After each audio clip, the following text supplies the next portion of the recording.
All right. And it does say that we are live. Let me make sure. So if you're watching in the future, please put in hashtag future. Then I'll know that you're not watching this live. But it's always interesting to know, like, when are people watching? So I do enjoy finding that out. Yeah. And it does look like we're live. So this was like a lot of my other streams, unplanned, unrehearsed. And today, what are we talking about? So the title of this one is Pokemon Market and Investing Q&A. So yeah, yesterday we did an awesome live stream with Team Rocket Joey, and that was fun. That was a lot of fun. Both of us trolling a little bit and just enjoying some good times on a Friday night. But today I want to hear from all of you. So let's talk about it. 22, yes, throw them 22s in chat. Let's hear it. He says, "Bro, what's up, my guy? Bro, my dude, yo, Pentix, what's up, buddy? Good day today." So I'll probably say this again because we're just starting the stream. DD Wars up. And so I went to firstly, let me back it up. I packed a bunch of orders this morning, like a bunch, man. And then I took my son to soccer practice. That was really fun. And then I was like, you know what? There was a really big show. He said, "What the hell's going on?" Oh, my boy Izzy, man. Yo, shout out to you and your success on Instagram, bro. Shout out to you, man. I see you grinding. I respect it.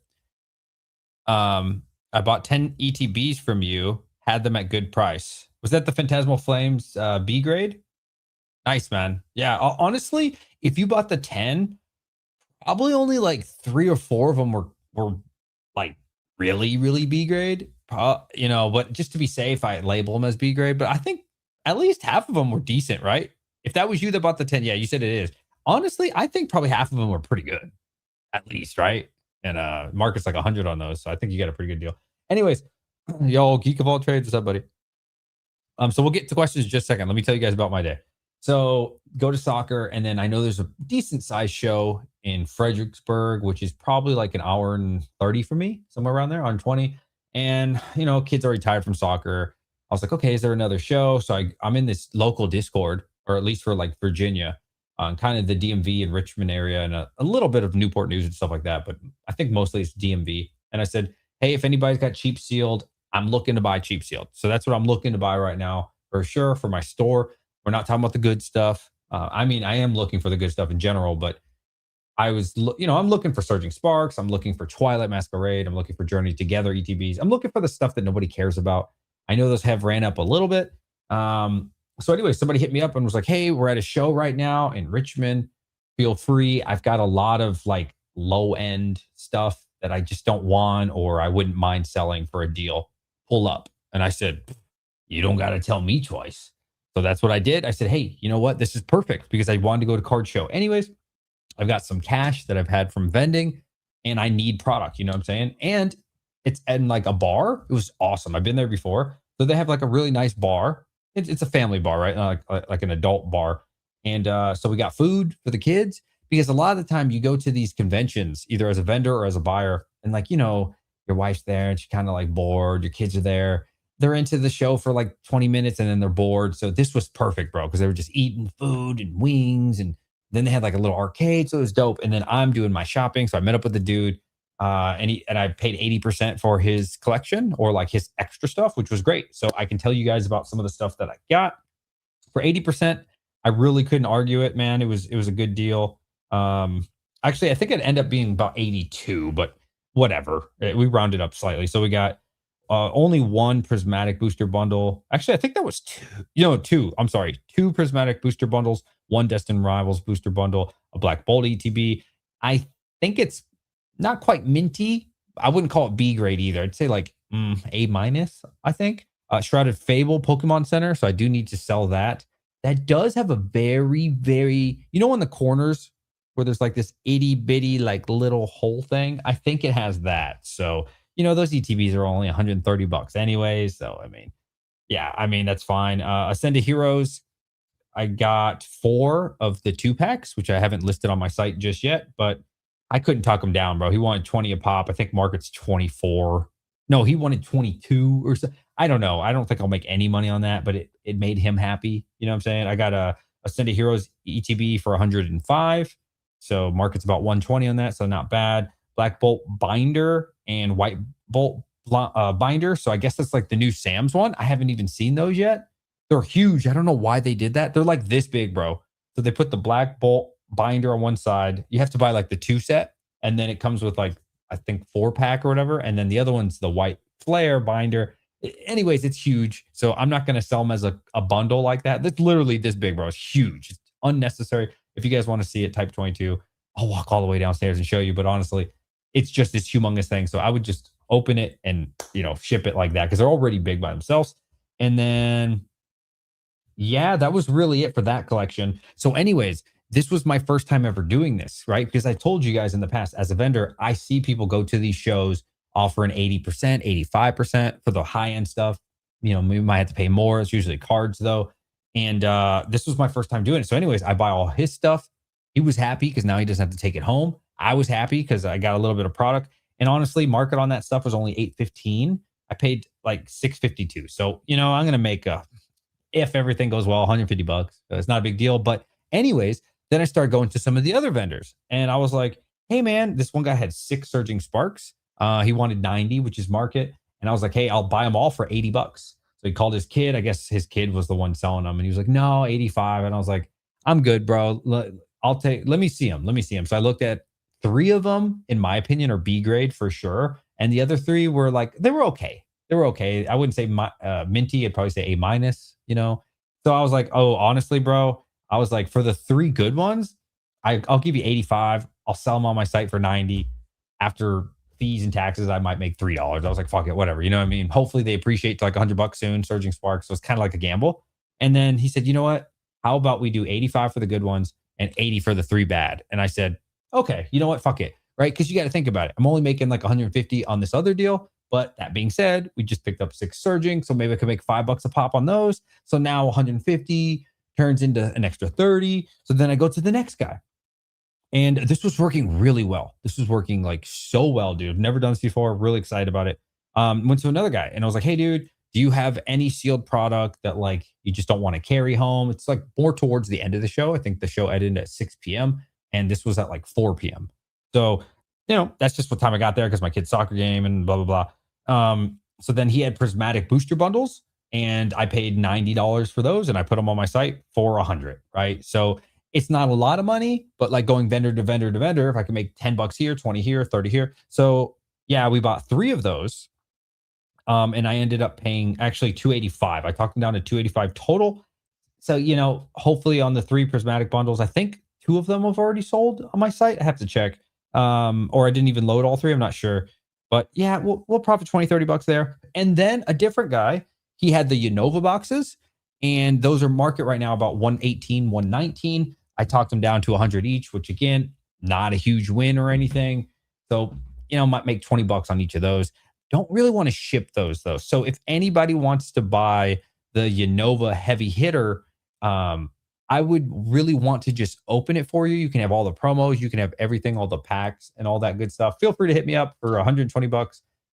Who knows? Is that going to go to 150? Is that going to go to 200? I really don't know. I know Black Bolt White Flare is super popular, but I would rather break that down, dude, because shipping that's probably going to cost like, depending on the state, $15 to $25. And is it really worth it if I'm only profiting $20 a pop? You know what I'm saying? So anyways, that was my day. And it really opened my eyes, man. This was a very, very small show. And so I'm thinking like, you know what? After these next 2 shows for vending, I'm definitely going to slow down on vending or consider, I never want to say never that like I won't be vending anymore, but I definitely want to slow down on me being the one vending and instead start going to shows and buying sealed product. Okay, let's check out before we get to the questions. I apologize. I got some new things to the store. Like I said, I haven't uploaded all of it.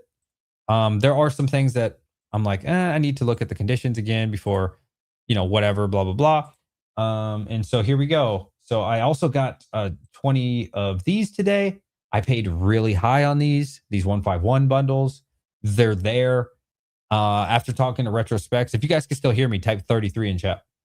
After talking to Retro Specs, I got to go with his advice on this. Just charge full market for the really good products. Eventually, you'll wake up and somebody will buy them all. I have 20. If you want to buy all 20, I could get you like $5 off on each one. You'd have to like hit me up on the side for that though. But you guys know, right? I started selling these for, was it $85 or $90 when I first got them? And then moved it up to 95, 100, 110. blah, blah, blah, right? I think the very last batch was like 110, 115. And then now we're at like 200, right? So I really don't want to like get rid of these, you know what I'm saying? And I paid a premium for these. Okay. I just got these in today. So I paid a lot for these. So I'm going to let it sit at 190. And who knows, right? We're probably going to wake up one day and it's at 210 and then suddenly 190 is a deal. So yeah, I'm going to take Retrospect's advice on that. Just keep it high for the really amazing products like Prismatic and 151.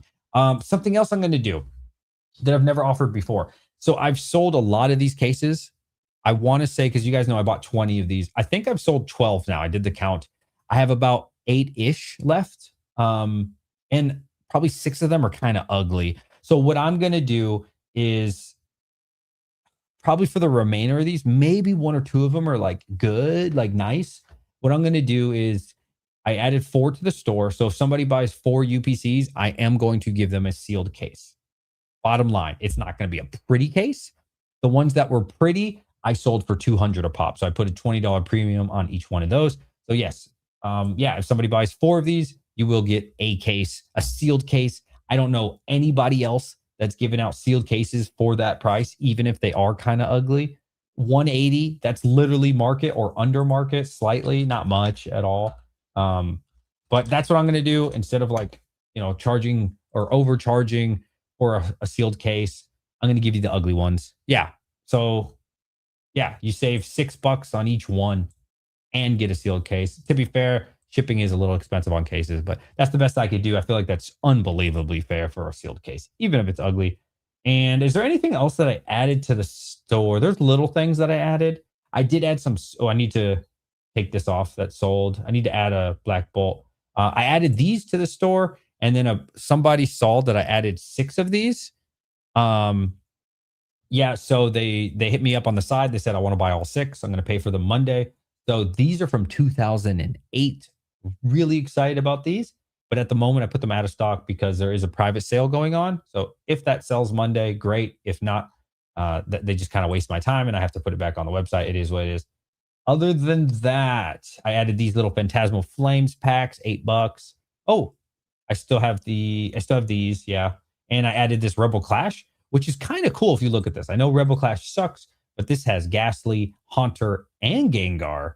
So yeah, kind of that's what the market is. I think market was 65 or some shit. So yeah, nothing so wild today, but some decent stuff. Let's see what you guys are saying. Let's see. I bought 10 ETB. Oh, we already talked about that. Thoughts on all the new Prismatic ETB and SPC drops coming up? I have not heard anything about Prismatic ETB drops.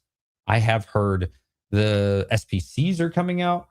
To be fair, PokeNotify said that before, so I'll believe it when I see it. I hope it happens. If I can get more SPCs, absolutely. Will I be able to get them from Sam's Club or Costco? Probably not. I am a working man. Unfortunately, it doesn't really favor the working class. That being said, if that brings the price down a bit, I'll be buying 100%. I'll be taking advantage of it. If we can get the price down to 300, I'll buy some. If it goes down to 250, which I'd be surprised, but if it did, I would buy heavy into Prismatic SPC, especially this late into it. Yo, my boy, the Mountain King. It's so weird seeing that name. It used to be the Mining King. I have an honest question. How much have you actually made? Seems to be challenging.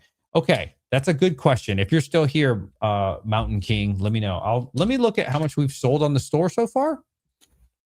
It's a really good question. I'll just do some quick math here. So at the moment, I've done $163,060 in sales. I did about 5 or 6K in private sales in the last month. So let's call it 168,000 in sales. So I'm going to go with, let's see, I probably at like 12% because I had a lot of startup fees, especially like starting a brand new business. I'm going to say 12% on the low end. So probably 20,000 profit since October. But if we go with a higher number, let's see, let's go with 15%. I think it's unlikely just because of all the expenses. Let's see, that'd be about 25 grand. So hard to say exactly what I've 100% made, but I would say it's probably in the ballpark of like 20 to 25,000 profit, which is good. My job probably, I'm not gonna tell you exactly how much I make from my job, but like probably like 80,000 from my job, somewhere around there. So I mean, fuck it, dude. Like an extra 25% on top. And I'm still figuring things out. I'm still learning and growing this business like as a side hustle. Pretty good, man. Pretty good. I don't know if he's still here. Um, let's see. 22. What you think 1.5 bundles in the next 2 weeks? What type of question is that, bro? Next 2 weeks? I've had people say 6 months. I don't think I've had anybody say in the next 2 weeks. Oh my God, is that the Mountain King with the $20?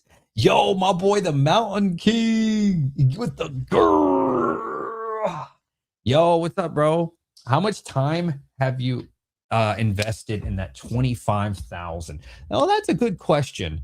I've definitely put in a lot of work for sure. Definitely. Here's the thing though, and thank you so much for that donation, bro. Can everybody say 22 in chat for my boy right here? Thank you, bro. It's good to hear from you. Here's the thing. This business is so scalable. Let me show you this guy. This is QnA. He's actually given me a lot of advice. His name's Brian. Super amazing guy. Love this dude to death, bro. Cannot say enough about him. Really inspired me. One of the probably the main person that inspired me to start this business. He just did 5 million in sales. He's a multi-millionaire from Pokemon in just I think 3 or 4 years now. He started kind of similar to how I am in his spare bedroom and making millions and millions, bro, off of Pokemon right now. Like, so yes, at the moment, we haven't scaled to selling millions to profit millions. But you got to think, bro, like you got to start somewhere. I literally just started in October. This guy's really doing it big. And so he is like constantly giving me tips and advice, and I watch his videos, bro. Literally just started a couple years ago, bro. And running a massive business. And so, yes, at the moment, it's like, oh, wow, you only made $25,000 of profit, but you get smarter, you get better, right? And then you start getting help, you start hiring people, blah, blah, blah. I'm not at that point at all. And then you have to think too, man, the Mountain King, right now, I don't have distribution, right? So would that fix all my problems? Absolutely not. At the moment, let's call it what it is. I have to buy collections. I have to buy, locally. I have to buy off scalpers or botters or whoever. I don't know what these people are doing exactly, but right. So my margins are really thin, like really, really thin. If one day, right, I prove myself just like he did, prove myself and the market turns, I could potentially land distro one day, and then my margins would be far better, right? So it's really like an investment.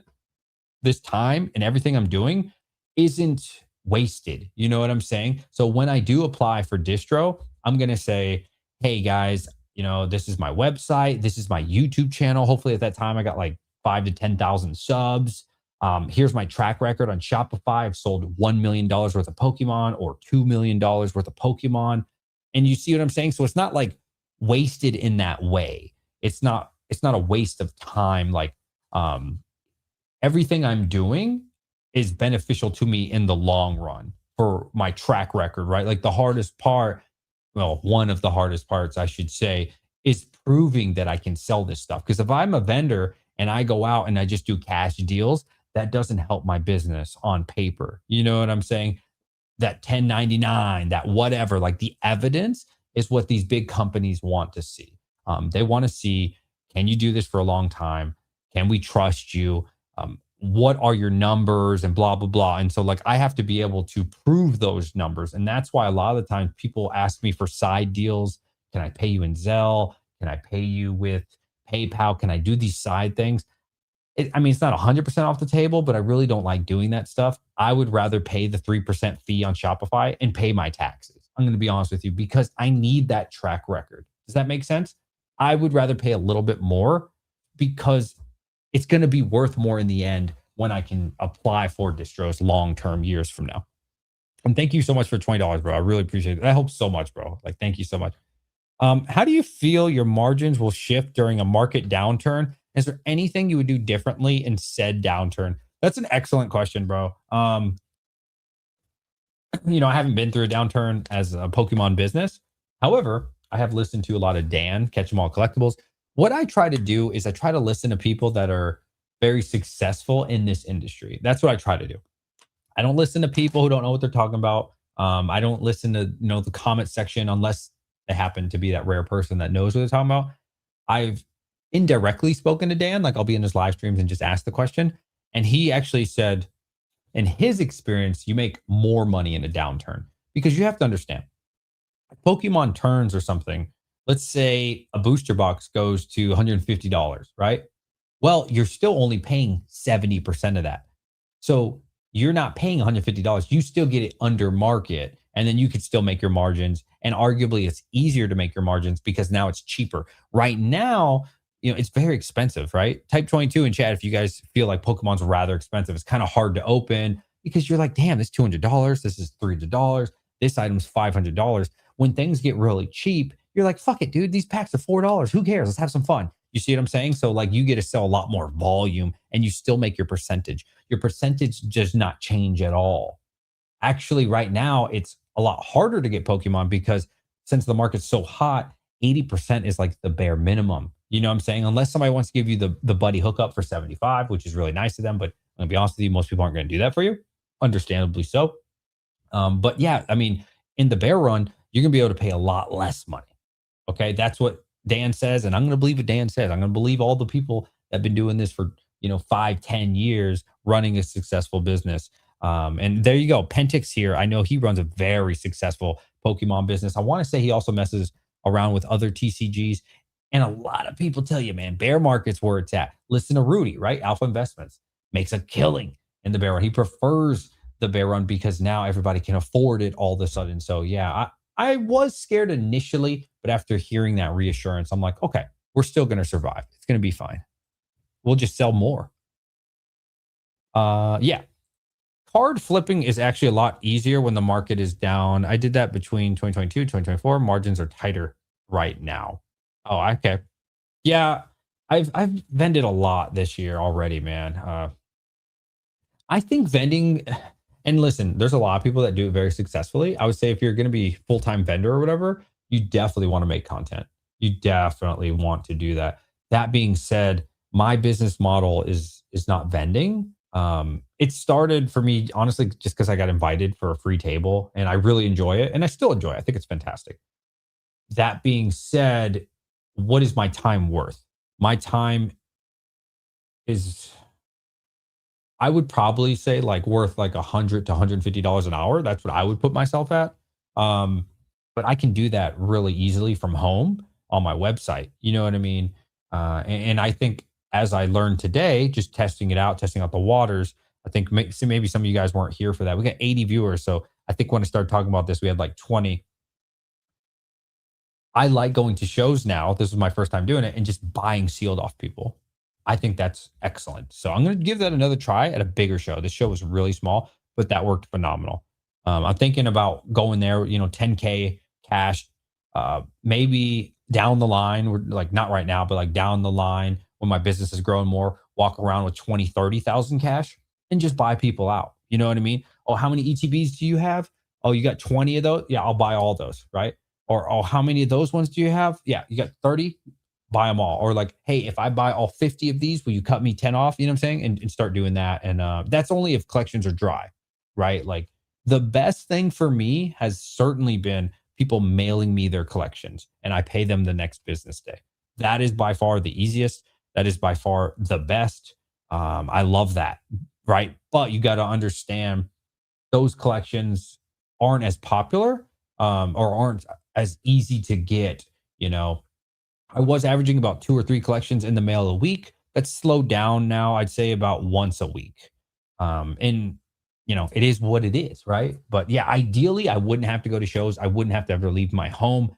These things would just come to me. And so that's really what I'm trying to do. That's honestly probably one of the best ways for me to scale and to continue scaling is having these things come to me staying at home, me working on the business, me producing the YouTube videos and live streams and that kind of stuff, and just never getting away from home. The more I'm away from home, the less the business grows. That being said, when it is dry, like it has been recently for everybody, I think, you do got to kind of go out. You got to go search a little bit more than you want to. But I think that eventually will change.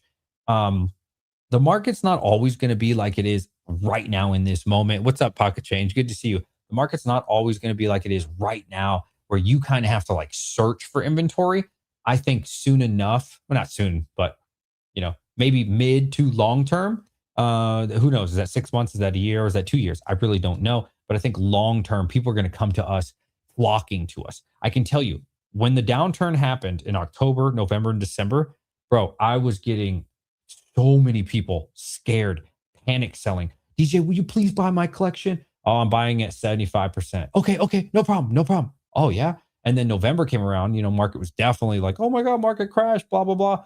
70%. Okay, yeah. Please take it before the market completely crashes. That's what you'll start to see. That attitude's not there right now. And again, I'm not saying that's going to happen anytime soon, but eventually that will come to, fruition once again. And then it'll just be 70% all day. And then who knows? Maybe the market will be flooded so bad one day, and then I'll just drop that to 65%. I don't know what the future is, but it won't always be as difficult as it is right now. All right, let's see. Question: which PokeTubers get along and which ones don't? Spill the tea, my dude. Titan, I don't know any inside like DM information that you might be looking for. Believe it or not, I'm really not a drama channel. I'll be honest with you. I like watching the drama.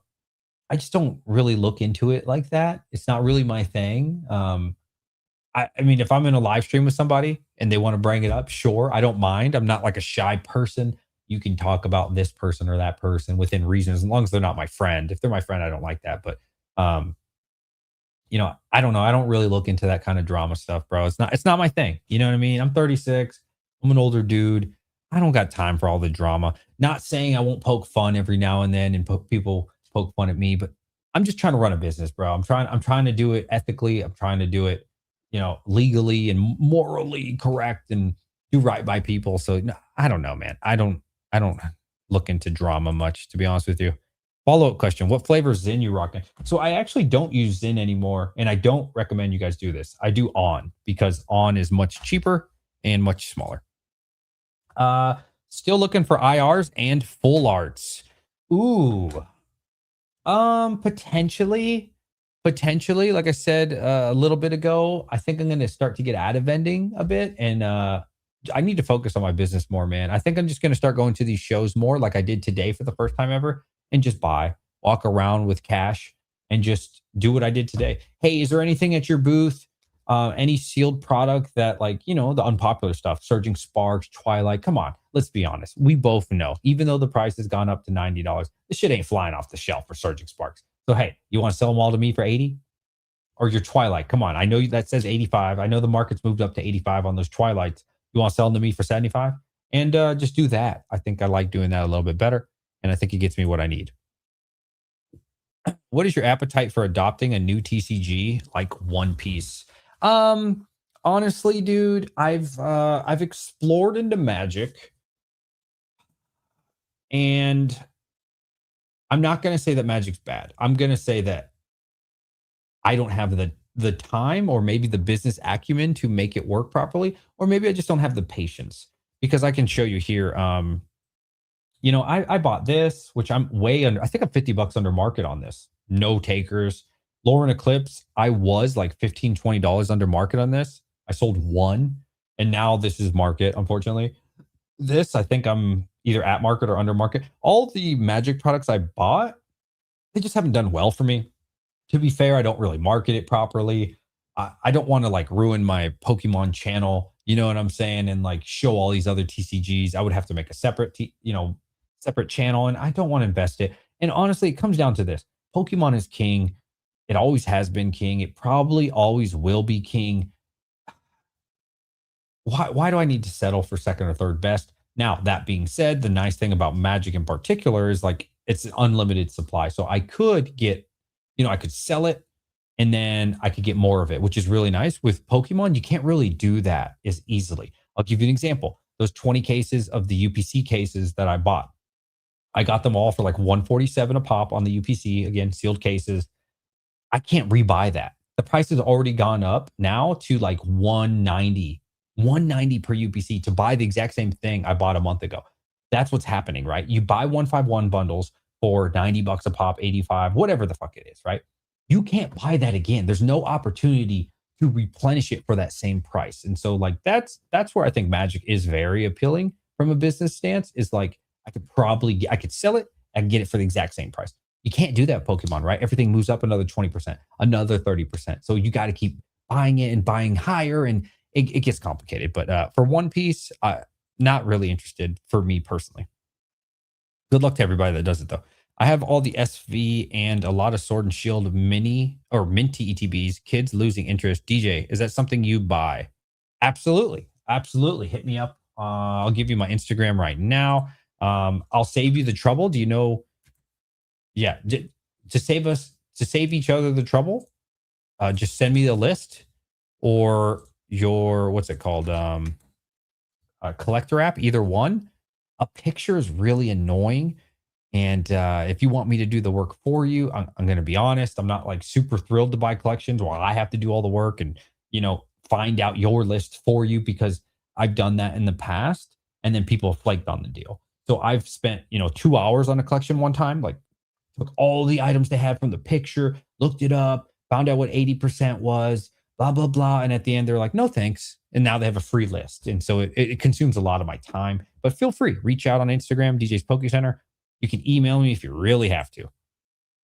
That'd be DJ's Pokemon Center at gmail.com. For whatever reason, I couldn't get DJ's Pokecenter.com or at gmail.com.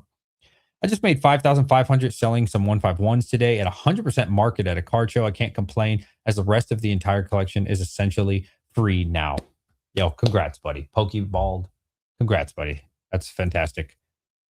13. I'm not sure what you mean on 13. Maybe you had 13 ETBs. 15 now. LOL. Let's go, people. Wait, what number are we counting? I must have missed something here. I apologize. Plus, there's too many to even try to know who's in whose circle. Oh, drama? Yeah, I just don't care.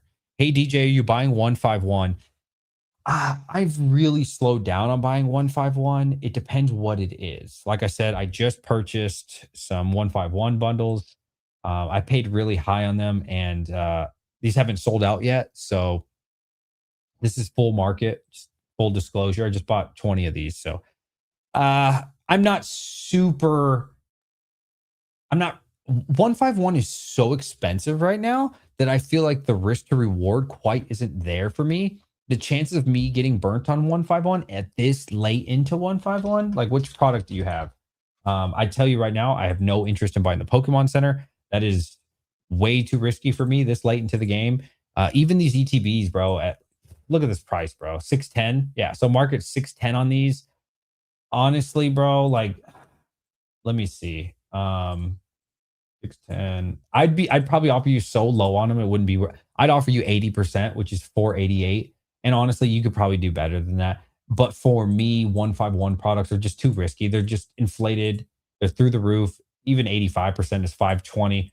Yeah, for me, I don't know. I just feel like I've made a lot of money. Look at this, bro. This shit went from 452 to 610.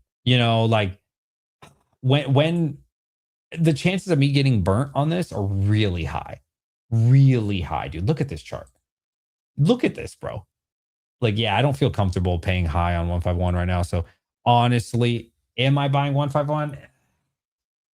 I'd be really low on it. It probably wouldn't be worth your time on that particular SKU, just being honest with you. Your number one investment right now. Oh, definitely Prismatic. I have tons of Prismatic still, like 100%. How was the show today? What was the vibe? So I didn't plan on going. I didn't vend at all. What was the vibe? It was a very, very small show. It was unplanned. It was a local Discord. And I said in there, hey, anybody selling Shield product, I'm not looking for the good stuff. I'm looking for Twilight. I'm looking for, the leftover stuff just to put it on the store, just to have inventory for my store.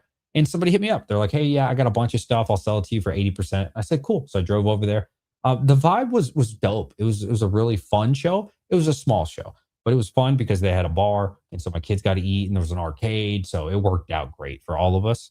But yeah, that was the first time I've ever done that. Gone to a show, not to vend, but to just buy a bunch of sealed product for a discount.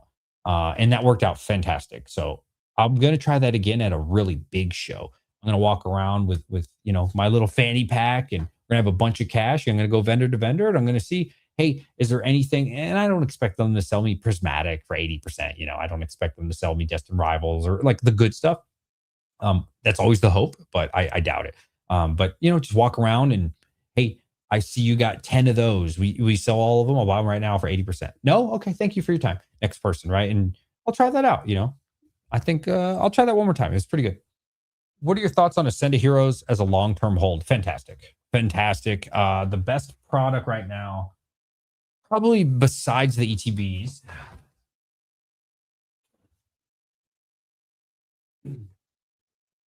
And this is subject to change. I think this product is pretty good. This is a pretty good one. I think it's gonna do well. This is 5 packs. It's got all the starters there. It's got the pin. People love this kind of stuff. I think this is gonna be a sleeper. Now, the one that's really gonna be the one you want is the 10 pack. This one right here. Oh my Lord, for the life of me, please, if you can get these for a decent price, oh my God, buy this, hold this. Not only do you get 10 packs, that's $120 worth of value just in packs, but you also get that promo. Are you kidding me? I don't know which one's worth more. Is it the Lucario or is it the Gardevoir? There's 2 different ones. I'm not sure. We'll find out what the market says on that. For the life of me, if you only do one thing, and I'm not selling these right now, I'm holding all mine because I just know these are going to be like the next Blooming Waters. These are going to be the next Prismatic figurine set. Maybe not the Lucario because those are 14 packs. I think unless this is comma, and you don't just listen to what I said there without listening to my disclaimer I'm about to say. Unless Sam's comes out with some crazy bundle that's 10 packs for half the price or 12 or 14 packs. Sure, that would be the next Blooming Waters. That would be the next Prismatic figurine collection. But if those things don't happen, I think you'll still do great with the 10 pack. So, yeah, absolutely. I think Ascendant Heroes is a phenomenal long-term hold. Not, of course, it is at risk for Sam's, ETB restocks and bundles and Costco, just like Prismatic was. So you just had to be able to live with that. If you buy right now, oh my God. Excuse me. If you buy right now at $120 at ETB, just be ready for that to go down to like $90. It is always a possibility, and you have to be okay with living with that. That is the risk that you take. But I think it's a fantastic long-term hold. Distro just sent out 151 tins. So I can't confirm or deny that. I don't have Distro. That being said, it's not going to matter, right? Distro came out with 151 tins a couple months ago, did nothing. I think the price might have gone down 3% or something, 5%. Like, it's too late, guys. 151's so deep into it, it's not going to matter, bro. Hey, DJ, been lurking on the live streams lately. Great stuff as always. Yo, thank you. Thank you so much, man. Thank you for the kind words. You guys got any questions? Feel free. Should I sell my Destined Rivals booster bundles? I mean, I think Destined Rivals is a fantastic set, It's almost a year old now. It's crazy to think about. Like, we've been saying, hey, it's not a year old yet, but it's getting closer to that point. There definitely will be more reprints, restocks for sure. But Destined Rivals booster bundles really haven't moved too much, if I'm not mistaken. They're still very affordable. I mean, why do you want to sell them? That's what I would ask myself. Like, do you have a better investment? Yeah, so it's about 60, 61. Recent sold 63. We'll call it 62, right? It is rather expensive.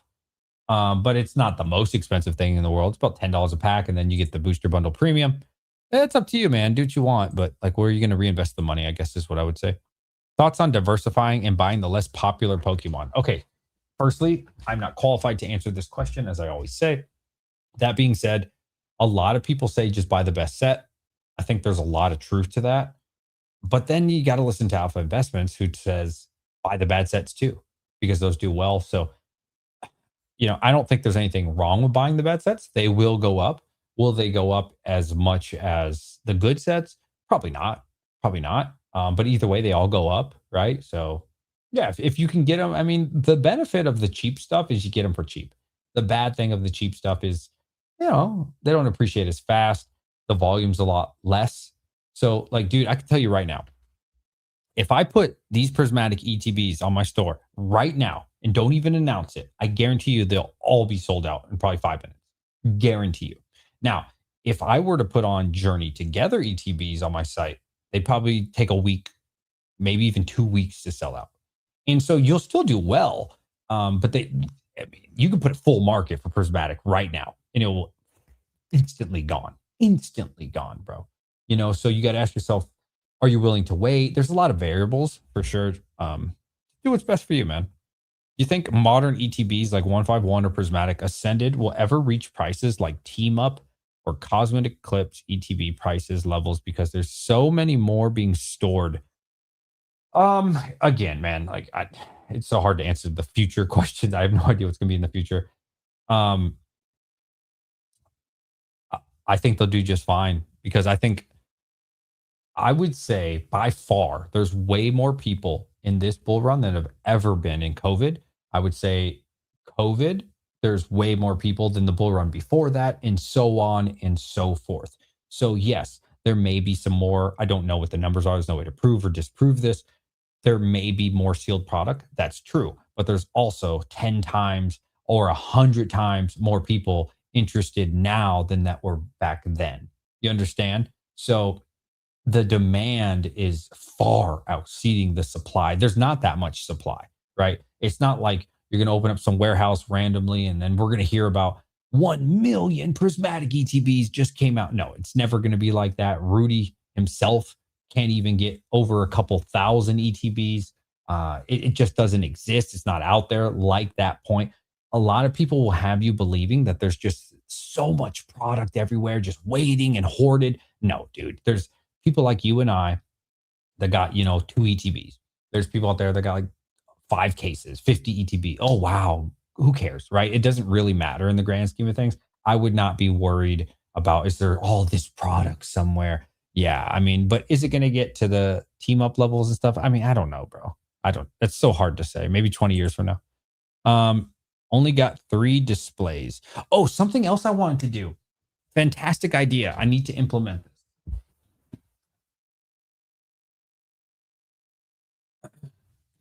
So I did get a whole bunch of these booster boxes and ETB cases. So I'm trying to think about, if you buy a booster box on my site for $15, you can hit like a check mark. I'm trying to figure out if Shopify offers this, but you can add to the cart oh my god, excuse me, for $15 ETB acrylic. Like and I'll just put your ETB in it. Boop. Or this one's a booster box. Maybe a booster box will be like $13, and you can just add it right there and be done with it. Also, if you guys are looking for acrylics, the cheapest in the business and the best quality in the business by far is Logan's Pokeship. You can't beat these prices. And if you use code DJ, you get an additional 5% off. Like, you're not going to beat these prices like anywhere. Let's see. Can I just type in ETB? Do I have to find an ETB? Anyways, here's the website. Feel free, guys. Cheapest in the business and the best quality by far. Use code DJ. You get an additional 5% off. I'm pretty sure the $13 to $15. Yeah, look at this, dude. $13 for an acrylic. Like, are you plus 5%? Like, I don't think you're getting this price anywhere, bro. Like, fantastic. But anyways, I was thinking of just adding these to my store. So like, fuck it. Now you don't have to wait 2-3 weeks for these other people. You can just get it when you buy it with me. What do you guys think of that idea? Yeah, $13 for this booster box and $15 for the ETB. Be done with it. Let me know if you guys like that idea. I think it's a pretty cool concept. With just how much everything is shut up since January, especially it being SV through me. What? Especially since it being Scarlet and Violet. Oh, Mega Evolutions. I'm like, me? Where do you think all the money is coming from? Oh, dude, that's God, man, what a question, I think crypto money definitely is in Pokemon right now. You can look at me. I've been trading and investing honestly in crypto for 3 full cycles now. So I have a lot of money before I came into Pokemon. That's between stocks. Most of my money comes from stocks. The other half of my money comes from crypto. Just full disclosure.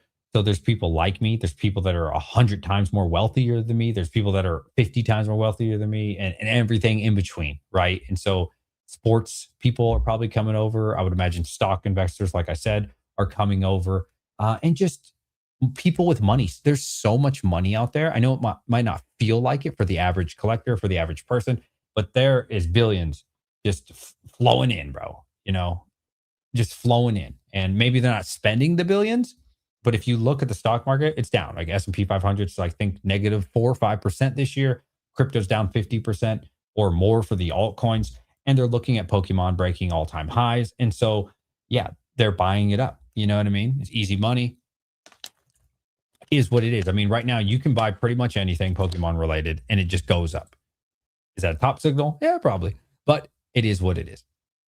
I'm tight on money, overspent on AH, feeling like I should get money back on Rovals. I don't know what Rovals is. Sorry. Question. Let's be real. Prismatic or AH? What will have the best 5-year ROI? Yo, my boy TRJ. It was great streaming with you yesterday, bro. I love streaming with you. Man, what a question. I did a video on this because I get asked this question so much. I do think Ascendant Heroes, as much as this is very difficult for me to say because I am a Prismatic fanboy. I do think Ascendant Heroes is the more complete set. I don't think you can argue that. I mean, it's got Mewtwo, it's got Gengar, of course, it's got the God packs, it's got the Dragonite, it's got Feraligatr, so it's got some Gen 2 in there, right? Like, got Gen 1. God, man, what a great set. It's got the IR, so it's like Prismatic, but you also have fun. Imagine having fun. It's great. So, I mean, you might not get the big hit, but at least you get IR in between. And I mean, there's so many more things than that. But yeah, it's got a lot going on for it, man. I would say the more complete set definitely is Ascendant Heroes, but it's going to really come down to the God Pack. At the moment, the God Pack for Prismatic is more valuable. If you get them all in a PSA 10, it is definitely more valuable than Ascendant Heroes. But who knows? Like, I don't know 5 years from now what the price of those God packs are going to be. And in my opinion, that's probably what's going to come down to. When I take this ETB, statistically, I'm not going to get a God pack. But 5 years from now, what is a God pack going to be worth? Is it going to be worth 15,000 out of Prismatic? Is it going to be worth 20 grand? And that might sound crazy, but right now, the God pack's already worth 4 or 5K. It might even be worth more. Have you guys seen this? I didn't notice this until I talked to Joey yesterday. Did you guys know that Umbreon Raw is $2,000 right now? Not even kidding. Look at this, bro. Look at this. Raw. The Umbreon is going for 2K, bro. Okay, now the market changed. Ooh, maybe TCG is not moving. Something's going on. Let me check the history real quick. Yesterday, this marketplace was different. Let's see. Oh, I'm looking at lightly played. I am so sorry. Give me a moment. Let's look at the data. Okay, so last sold was 1,700. See, this is what's going on. These Chinese things, be careful with this. $5, 1,300. Okay, so most recent sold is 1,700. Okay, so we can tone it down a little bit from 2,000. Next up for sale, 1,650. I don't know. There's some weird stuff going on. Either way, the point is, this shit is on fire and is crazy price right now. These were just 1,100 in raw not too long ago. Hell, I remember when they were 1,000 not too long ago. So yeah, I think it's going to really come down to the God pack. It's hard to say. Lost my job a few weeks ago. I'm sorry to hear that, bro. If you ever need to sell, feel free to hit me up. Or you can do it on your own and make a lot more money. Just full disclosure. But if you ever need to get rid of all of it at once, I'm always an option. But if you need maximum value, feel free to do it on your own. Destin Rivals Booster Box or Ascendant Heroes ETB. Oh, wow. That's not even a fair comparison. One's only a regular ETB. I would say if you're going to compare the two, you need to compare Pokemon Center. You should be comparing best in class. I'm going to go with Booster Box. I would go with the Booster Box personally because I like Booster Boxes more than I like Pokemon Center ETBs. I do like Ascendant Hero set better than Destin Rivals. I'll be honest with you, especially considering it has a Mewtwo. Now, do you like that Mewtwo more? That's debatable. But I'm always going to go Booster Box over especially a regular ETB, like you said. I have 2 ETBs and 2 poster collections for AH holding. Nice, bro. Anyone else already moved on to accumulating the next block? Sparks and Prismatic go out of rotation next year. Yeah, I've done a little bit of that, but unfortunately I have to churn and burn. So I had a decent position in surging. But unfortunately I've had to churn and burn for the store. So I gotta take care of business. You're not wrong about Prizzy. Do you have anything in mind that would be a good sell right now? Dude, everything sells. Like everything Pokemon sells. No, I don't think you need to like urgently sell anything. You could reallocate those funds into something. So I'm not gonna tell you what to do. It's up to you. Plus you have to like name examples, but like let's pretend you have a huge position in Twilight and you're like, you know what, it's kind of dead money. Let me move this somewhere else. Recent thing I did was sell the battle styles booster boxes. Not all of those have sold on my store or anything. I think those are super cheap, right? Market's like 265, 260 on a sword and shield booster box. Like to me, that's a no-brainer. That being said, how long is it going to take to hit 300? How long is it going to take to 350 and 400? We all know it's going to hit it eventually. But for me as a store owner, I felt like it was better to reallocate those funds into something that's moving a little bit faster. As an investor, that might be a different answer for you. TRJ says, sell it all. I got myself 2 Lorcana Fable boxes made in the US because of you. Because of me. I have, why me? You mean because of TRJ? Definitely not because of me. I did buy 2, but not because of me. That's some solid prices. What is? I bought some Logan's Pokeship. Oh, Logan's Pokeship. Fantastic. Came in next week. Nice, bro. Question: what advice from Retros Live did you like the most? Has it changed your strat going forward? There's definitely some things that There's a lot of things that Retrospecs said, which he deserves way more subscribers than he has. If you guys didn't check out that live stream, please check it out. He does tens of millions in sales. Like he's a big deal, man. And he gave me the honor of coming on my stream and we did a live together. Fantastic. The favorite thing for me, probably the recent one that I implemented was I'm selling things too cheap. He looked at my store and he said, like, bro, I get it. If you want to sell less popular sets for a deal, like always give people a deal. That makes sense. But you're selling Prismatic under market. Like, what are you doing? You're not going to be able to replenish that. And that really stuck with me, like 151 bundles. I was selling those $10 under market. Like, what are you doing? Like, you cannot get more of these ever again at this price. What are you doing? Stop. And it's not like it sounds good. This was my mentality going into it, was like, okay, I'm going to sell these. I'm going to give a killer deal and then I'm going to buy more. But the problem is when you go to buy more, the price has gone up. You understand? So you can't buy more. It doesn't exist. The prices that we've had throughout this bull run, they only last that one time. Not saying they won't ever change long term, but I'm just saying short term, because that's what I have to think about for the business, is just raising my price to market for the really good stuff. Prismatic, Destin, 151, Sword and Shield, just charge market. And it's okay if you have to wait 3 more days. Like, why do you need to sell out in 1 day? And so when he said that, I was like, wow, you're so right. You're so right. And he's like, dude, you don't understand. Even you being at market, even my store being at market is still cheaper than the competitor. You know why? Because if you go on to TCG Player, you're still gonna have to pay fees. And they're gonna give you a trash ass product, right? A lot of the time they don't bubble wrap shit. They just throw it in a box, they send it to you, you get fucked.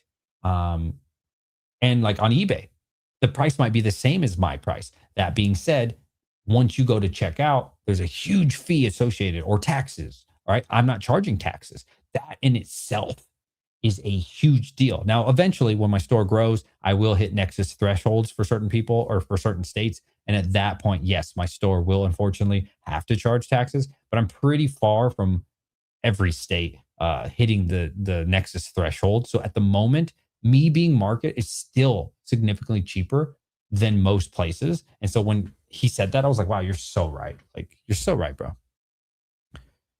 Where do you draw the line between investing versus churn and burn? Oh, God. Well, God, man, what a great question. You guys are asking some phenomenal questions tonight. I think it's because I spoke to Brian on the live stream, QnA. He really changed my mind on this. He said, why are you investing? And I'm like, well, I want to make sure I get maximum gains on some of this stuff. It's like, stop that attitude, right? This bull run only lasts so long, right? This bull run, I don't know. Is it going to last 6 months? Is it going to last another year? I don't know. Is it 2 years? Is it a month? I have no idea, right? You need to grow your business, and you can buy all that stuff later on. There's nothing in my collection or in my investment portfolio that I would not be able to buy again. There's nothing that's so rare. I don't have a one of one, Japanese Logan Paul thing. So there's nothing that I couldn't rebuy with more money. You understand? And I was like, damn, you're so right, bro. It's like, yeah, dude. Like, you could literally make a million, or not make, you could sell $1 million on your website this year. You have the potential. And I was like, really? He's like, yeah, bro, you literally could become $1 million business this year if you just stop trying to invest. Just stop trying to hold all this shit and just sell and buy more and then sell and buy more and sell. And so that, for me, that's not going to work for everybody, but that was really inspiring for me. And I was like, you know what? You're so right. But the bigger picture is I can take all that sales history. Like I said, right now, I think we're at like 168,000, right? In sales. I can take that history and say, when I do apply for distro one day, is that a year or 2 or 3 from now? I don't know. But I can say, hey, my store just did $1 million over the last 12 months. And that's going to sound a lot more powerful than I did 300,000. And so it's an investment into my store. It's an investment into the business. And again, the bull run only lasts for however long it's going to last. So yeah, for me, that's all I really need to hear. Alibaba go hard for the acrylics. Ugh, absolutely not. I used plumber's code a few days ago. If I buy again, can I use another code? Yeah, absolutely. Use code DJ.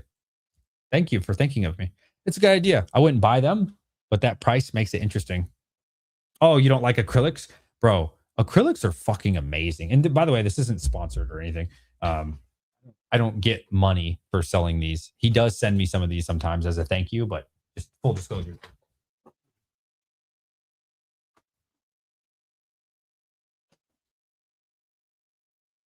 Look at this, bro. Bro, acrylics are so badass, bro. And not only that, it protects your ETB because you can stack them on top of one another.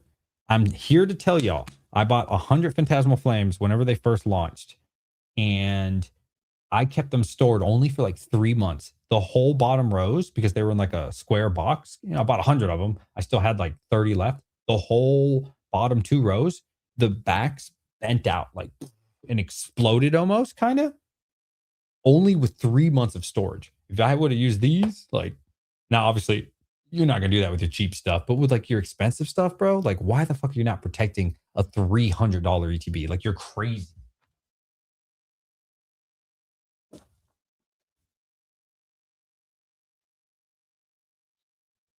Now for your cheap stuff, of course, get sealed cases. I mean, really expensive stuff too. Of course, ideally you'll just get sealed cases, but I get it. Not everybody has that money.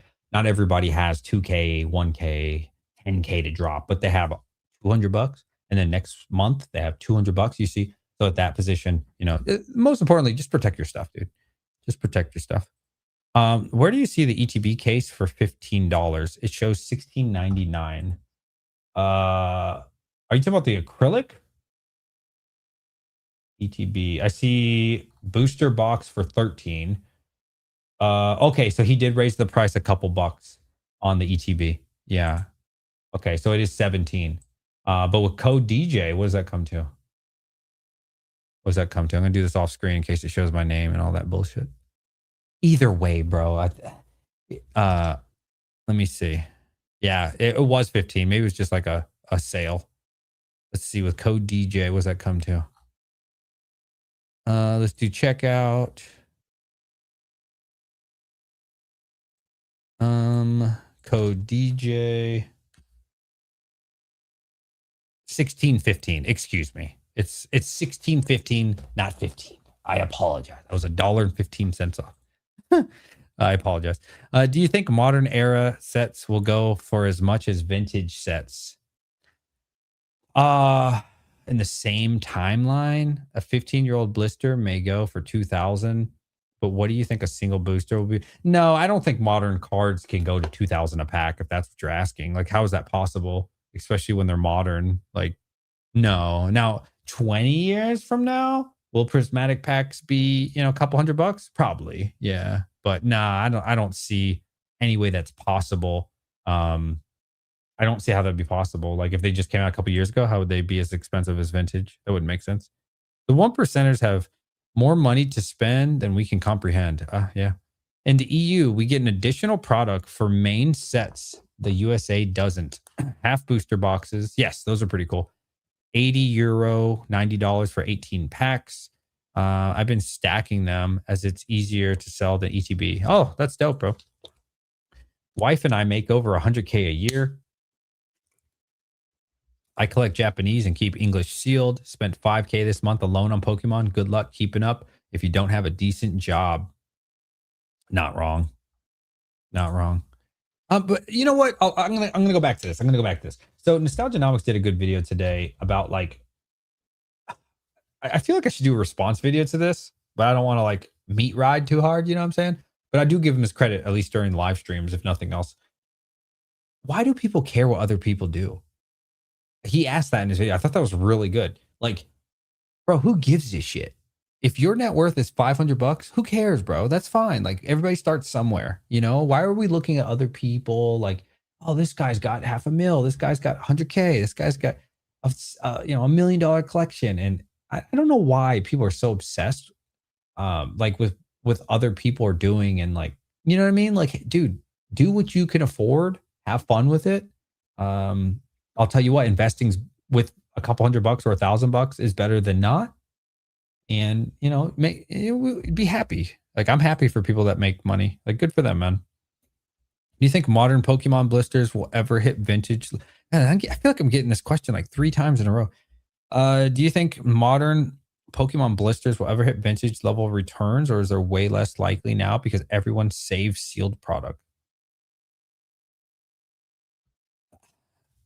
I mean, I think the good sets will eventually do fantastic, because there's some bad blisters, right? I used to sell it was a Fusion Strike pack and a Vivid Voltage pack, and those were only $30. Those have been out for a while now. To be fair, it's not vintage.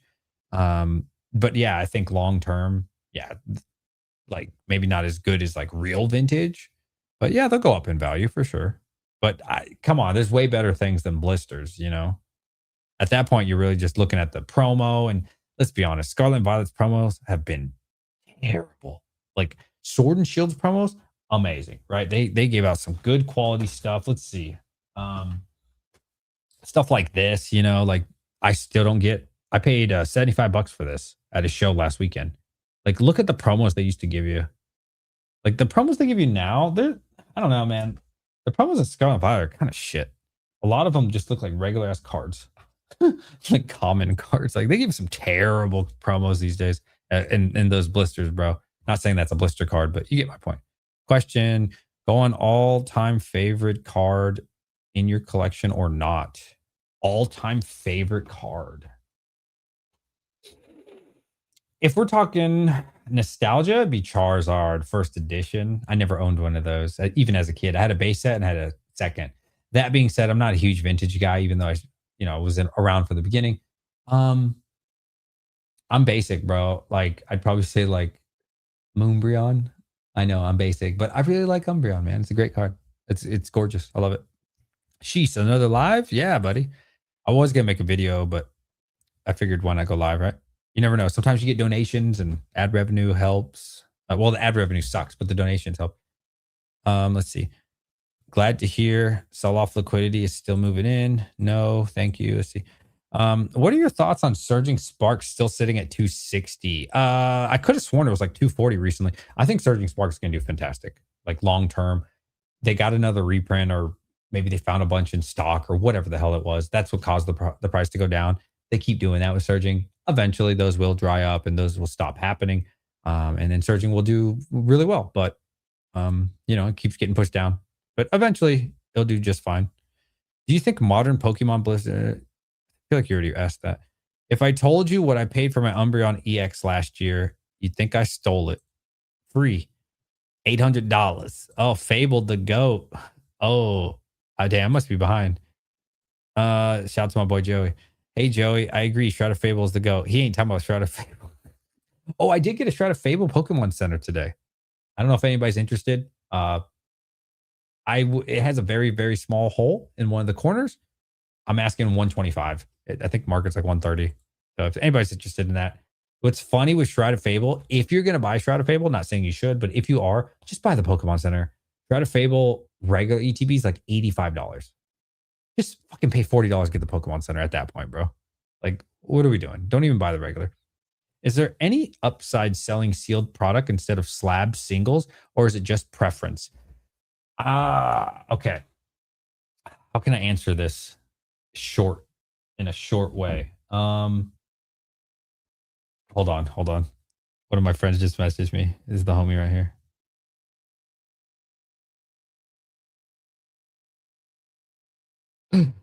Oh my God. Oh no. I don't know if he's watching the stream right now. Oh my God. Wait. I can't tell you guys in case he doesn't want me to tell you guys. Oh God. It's not Joey.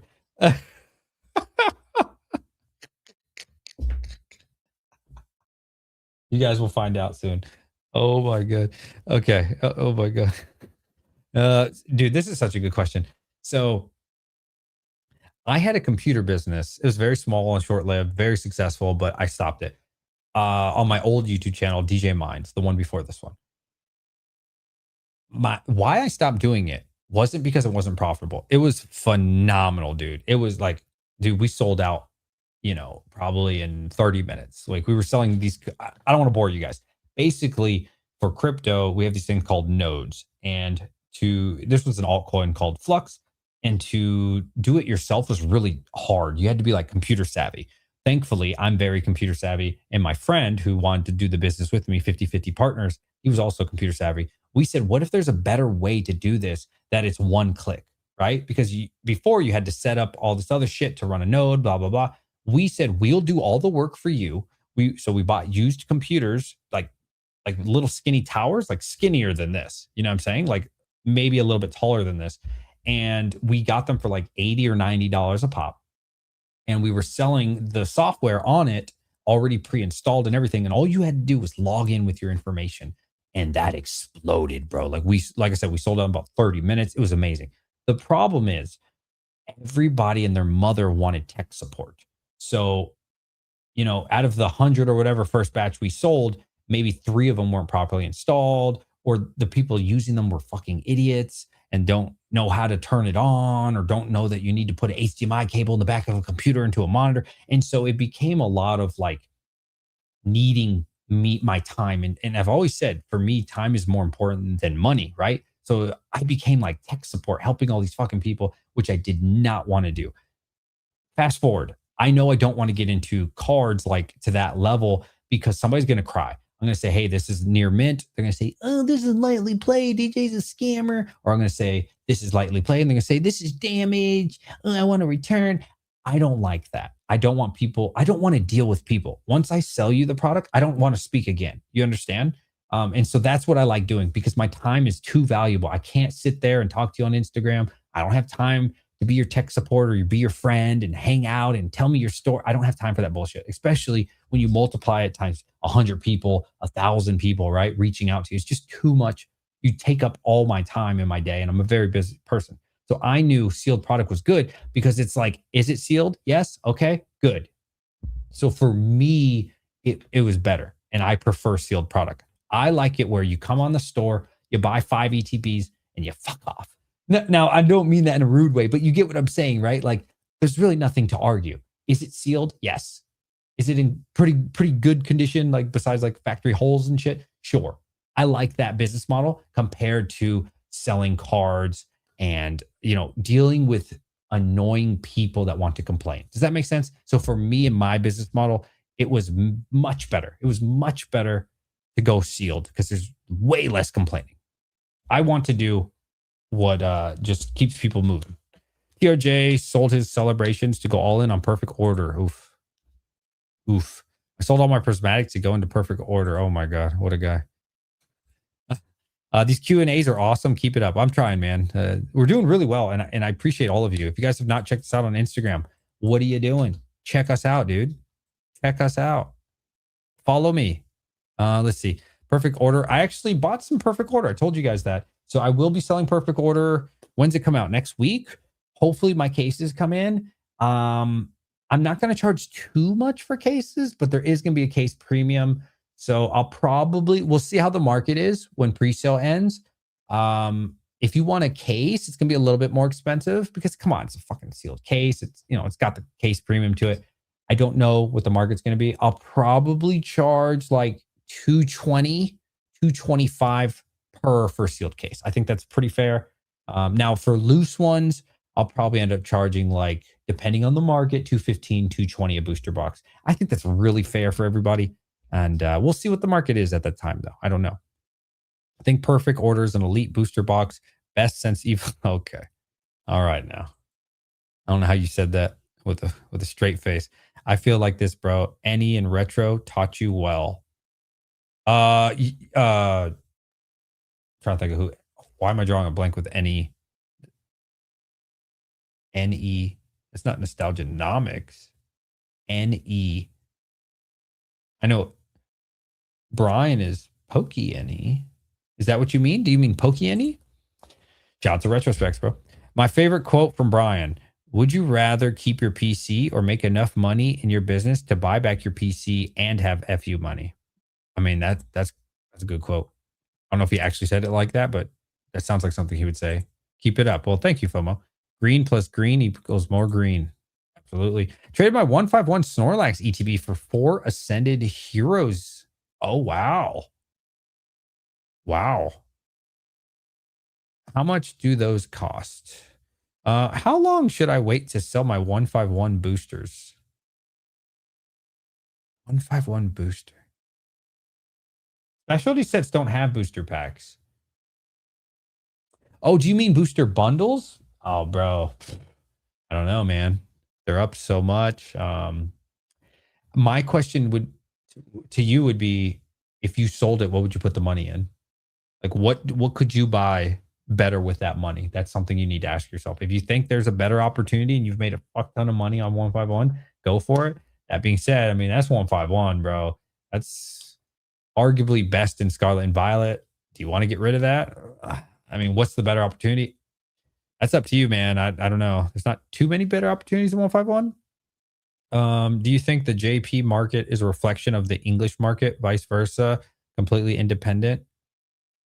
I'm not an expert on Japanese. I do sell Japanese sealed. I don't look into Japanese enough. It's kind of like irrelevant to me, to be honest with you. Not trying to be rude or anything. Like what's going on in the Japanese world. I think you can use the sets that come out, like Retrospects does, to kind of understand how it's going to be in English. So like when I launched Mega Dream, right? Mega Dream sold so well for my store, and I was like, okay, this is going to be a good set. You know what I mean? Then Nil Zero for me didn't sell well. To be fair, I got fucked over by snowstorms and came like a week or two late. Blah blah blah. But then Retrospect said it did phenomenal, like phenomenal, one of his best sellers ever. Nil Zero, right? Which is perfect order in Japanese. So you can kind of gauge it. You can have an idea of like, wow, it's selling phenomenal in Japanese. Probably the English is going to do well. Past that point, I don't really look into it. I don't really care. What happens in Japanese doesn't affect me, I don't think, too much. Now, that being said, my suppliers already told me, and I've heard Pokemart talk about this with Nostalgianomics, that the price of these Japanese sets are going up, I think around May or June of this year. And I'm not an expert in this, but other people have said in the past that once Japanese does it or Japan does it, English tends to follow suit. And why would Pokemon not raise MSRP? You know what I mean? Like it's selling like hotcakes. Of course, they're going to try to get some extra money, as they probably deserve. Good call on 151 for AH. Is true. Oh, AH is truly one of a kind looking forward or going forward. If I hadn't lost my job, I guarantee to have about 20 ETBs. I feel you, bro. Your best predictions. What's 151 and Prismatic last few drops? ETBs? Nah, I don't think so. I mean, I could be completely wrong. That, it's a guess. Probably some more tins or some bullshit. Can you review my collector? I want to be set up best for the bear market. I'm not going to do that right now. Maybe Maybe one day I would do something like that. I need to work on my Discord. Do you guys want to join my Discord? It's fair warning, I have not launched it officially. And if you get in now, I will not charge you later.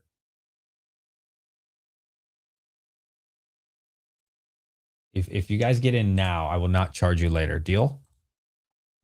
Here you go. There you go. Don't be telling people about it. I'm just letting you guys in. It is not a perfect Discord. I don't even have like the protections in there. Just so you know. So keep that in mind. Don't come in there judging and like I haven't even set it up yet. I do have my old Discord, which has like 3,000 members still from DJ Minds. I'm not using it anymore. That's why I'm giving you my new one. But I will eventually make that probably be $1 just to keep the bots out. Just full disclosure, like $1, bro. You know, like it's nothing. But yeah, feel free. And I'll just use that Discord for, hey, my new video's out right now, just so you know. But eventually, when I do launch my Discord for real, at that point, it'll be more, more things going on in it. But for right now, it's just whatever. Question: if someone wanted to vend, how much capital do you think is realistic? So I've watched videos on this from people who are far more successful in vending than me. Most of them will say probably bring minimum of like $5,000 inventory. Here's the thing. You can go there with $500 worth of inventory. You can do that, right? You can go there with $100. You can go there with 7 cards if you want, but you're not going to make a lot of money. The more money you have and like the more quality and the more range, or at least in your field, like there are some people who just do vintage, right? I bring a little bit of everything. I bring sealed product. I bring this, I bring that. And the more stuff you bring, the more money you're going to make. You know what I mean? So I don't think that there's like a specific number, but if you don't have at least like 5,000 out there, which to be honest with you, 5,000 is really easy to do. You got to think you got one Umbreon and a 9. Right now, that's probably like $1,500 to $1,600. That's just one card. Okay. Then you add in a couple more slabs, you're at like 3K. So it's really easy to do that. Then you have some binder cards, you got some sealed product. Yeah. 5K, pretty easy. But I usually bring like 15 to 20. I probably bring like 15,000 of product is what I bring to shows. And I probably sell, my best show was 6,500. My worst show, which to be fair was like it was a Comic-Con and they did terrible advertising. That was like 1,600. But the more you bring, the better you'll do. Yo, your stream was from Sacktown. Yay, area. I don't know where that is. Just open my celebrations UPC. My 2 metal cards are chipped. Oh, F's in chat. F's in chat, bro. I agree. Someone asked. I was responded at the time. You are 110% correct.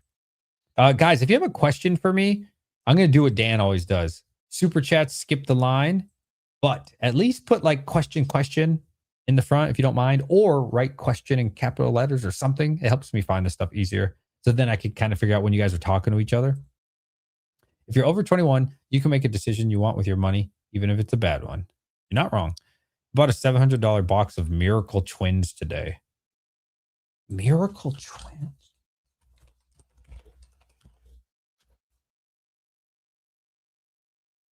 It's a Japanese product? Oh, wow. Yo, this looks dope. Wow. Got Mew and Mewtwo on it? Damn. Last sold 539. Market price is 482. Man, there's like no data on this. That's pretty dope, bro. But the liquidity looks really low on there, but it's also super old looking. So, yo, nice, dude. That's sick. I just finished Henry's Poke Corner and came here now. Well, thank you. Yeah, I was watching him for a while too. Yeah, shout out to my boy Henry. Good to see him back. 151 promos are going up. Nice, bro. Yeah, I just bought Mew for my kid for his master set today. Bro, I swear that Mew was like a $34 card. Market was like 80. I had to pay 70. It was sad. But I did it for my kid, his master set. Your show is great. Try buying Pokemon in Australia. It sells out real quick. Yeah, no, I believe it. I would imagine getting Pokemon all the way to Australia is very difficult. I think vintage is a great investment still, aside from 3 sets. Yeah, I'm sure it is. For me, it doesn't interest me. So, and that's hard to say because I literally enjoyed Pokemon since the beginning and then took a huge break. So you would think I really favor vintage, but I don't. I really like mid-era and some of the new stuff too. Let's see.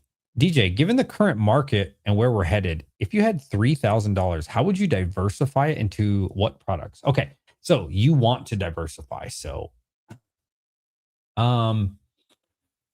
I had 3K right now to invest, I'm going to say you're going to go for 3 to 5 years because that's what a real investment is. Okay, 6 months to a year isn't really investing. That being said, this late into the game, ooh, I'm going to go 50% Prismatic and I'm going to go 50% Ascendant Heroes. If it's 3 to 5 years, good luck. That's just me, though. It's just me.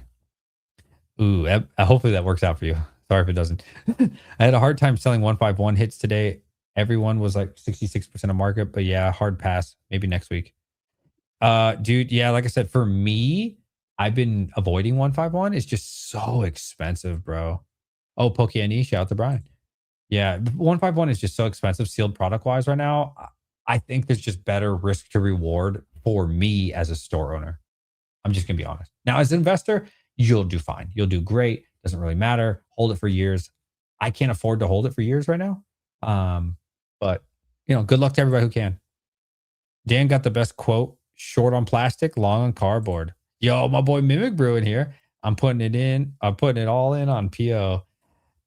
Yeah, let's find out what happens with Perfect Order, man. I honestly think we're going to sell out on our 5 cases fast. I genuinely believe it. Let's check it out.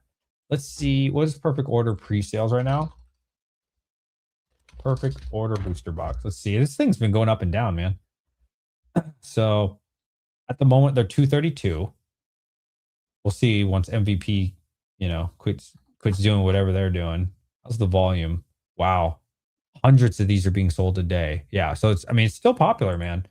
Like I said, I'm going to be selling steel cases for about, depending on the market, I need to see how it is, about 220 per times 6. Or if the market goes crazy, I'm going to do 225 per times 6 and you get a sealed case. If it doesn't do well, we'll see. We'll re-engage at that point. But I think that's pretty fair for a sealed case. I'll be a little bit cheaper for the open booster boxes.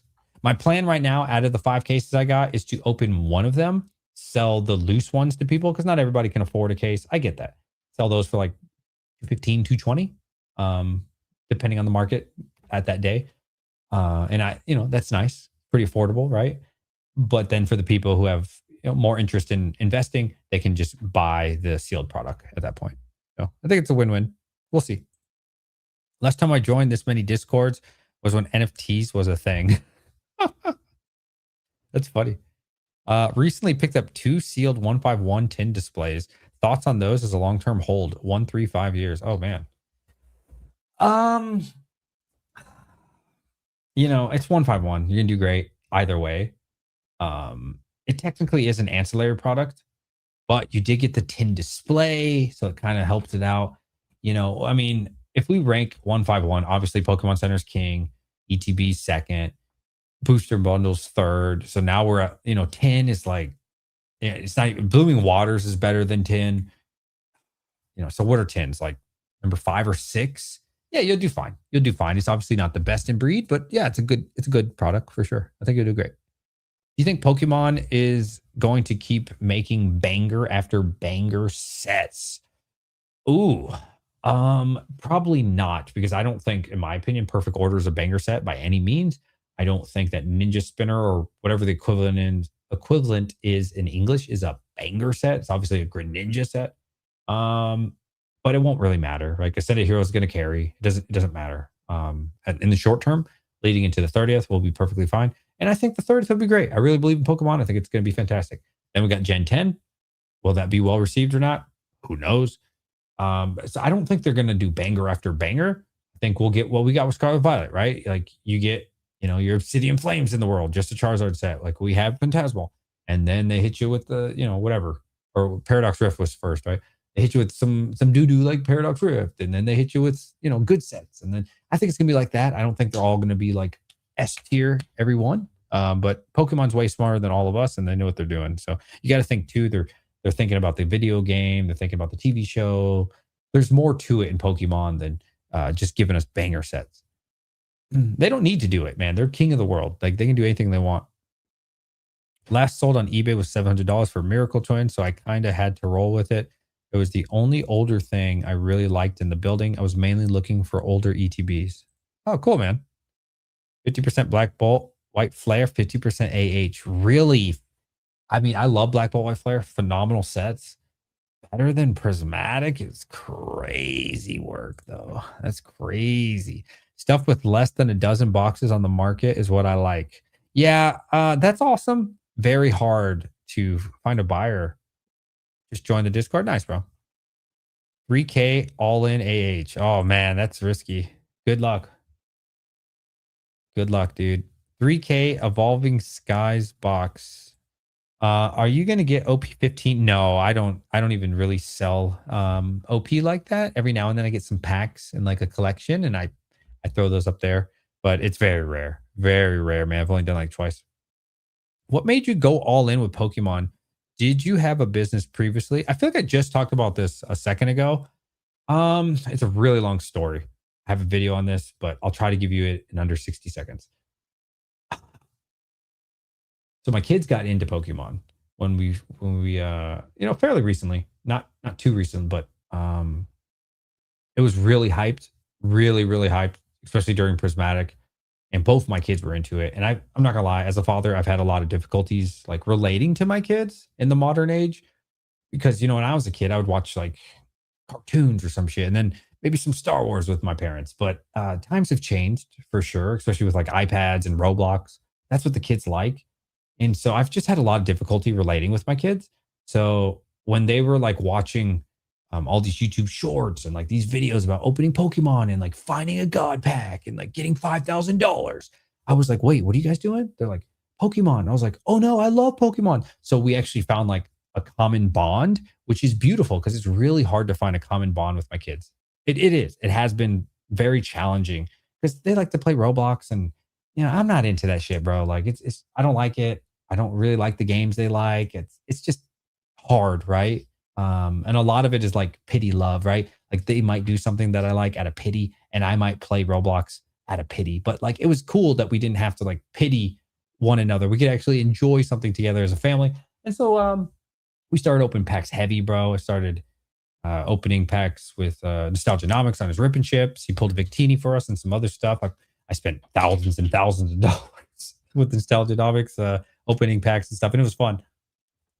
But I said, wait a minute, this is becoming a problem. I'm dropping $1,000 a day and like 2 days in a row. I'm like, all right, this is a very expensive hobby. I wonder, is there a way that I could sell some of this and pay for the packs? And then my son was like, can we make a YouTube channel? And I was like, fuck yeah, yes, absolutely, because I have lots of YouTube experience. This is like my 5th YouTube channel. Like I've been doing this a long time. So I was like, absolutely. I know how to do it. I know how to edit. I know how to do everything we need to do to make a successful YouTube channel. And then he quit on me in like 2 weeks.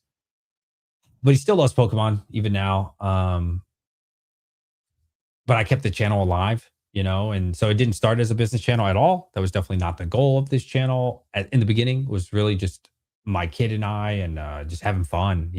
I thought my daughter was too young to be on the internet. So, but my son, it was okay, like with parental vision. But I just kept it alive. And then, you know what? I said, hey, I think I could, I started seeing like Brian's videos, like, wow, he did $5 million in sales or 3 million in his closet or not his closet, his spare bedroom. And I was like, whoa, you can actually do this. Like you can actually make millions of dollars doing this. And I was like, okay, let me learn more. I started just binge watching him and some other people. And I was like, wow, I could do this, bro. Like, yeah. And to answer your question, did I have a business before? Like I said, a very small computer business, but I did go to school for it, which doesn't mean anything. I have 2 useless degrees from the University of Maryland. One's in business administration. So I've always been interested in that. And then one in economics. Again, does that really help me? Probably not.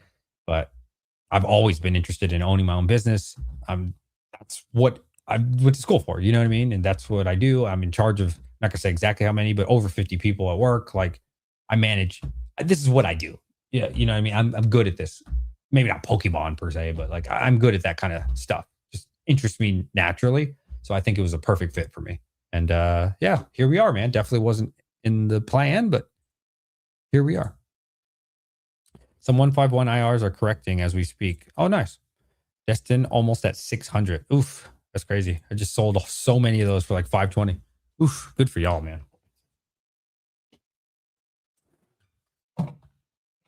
Good for y'all. I'm glad y'all made some money off me.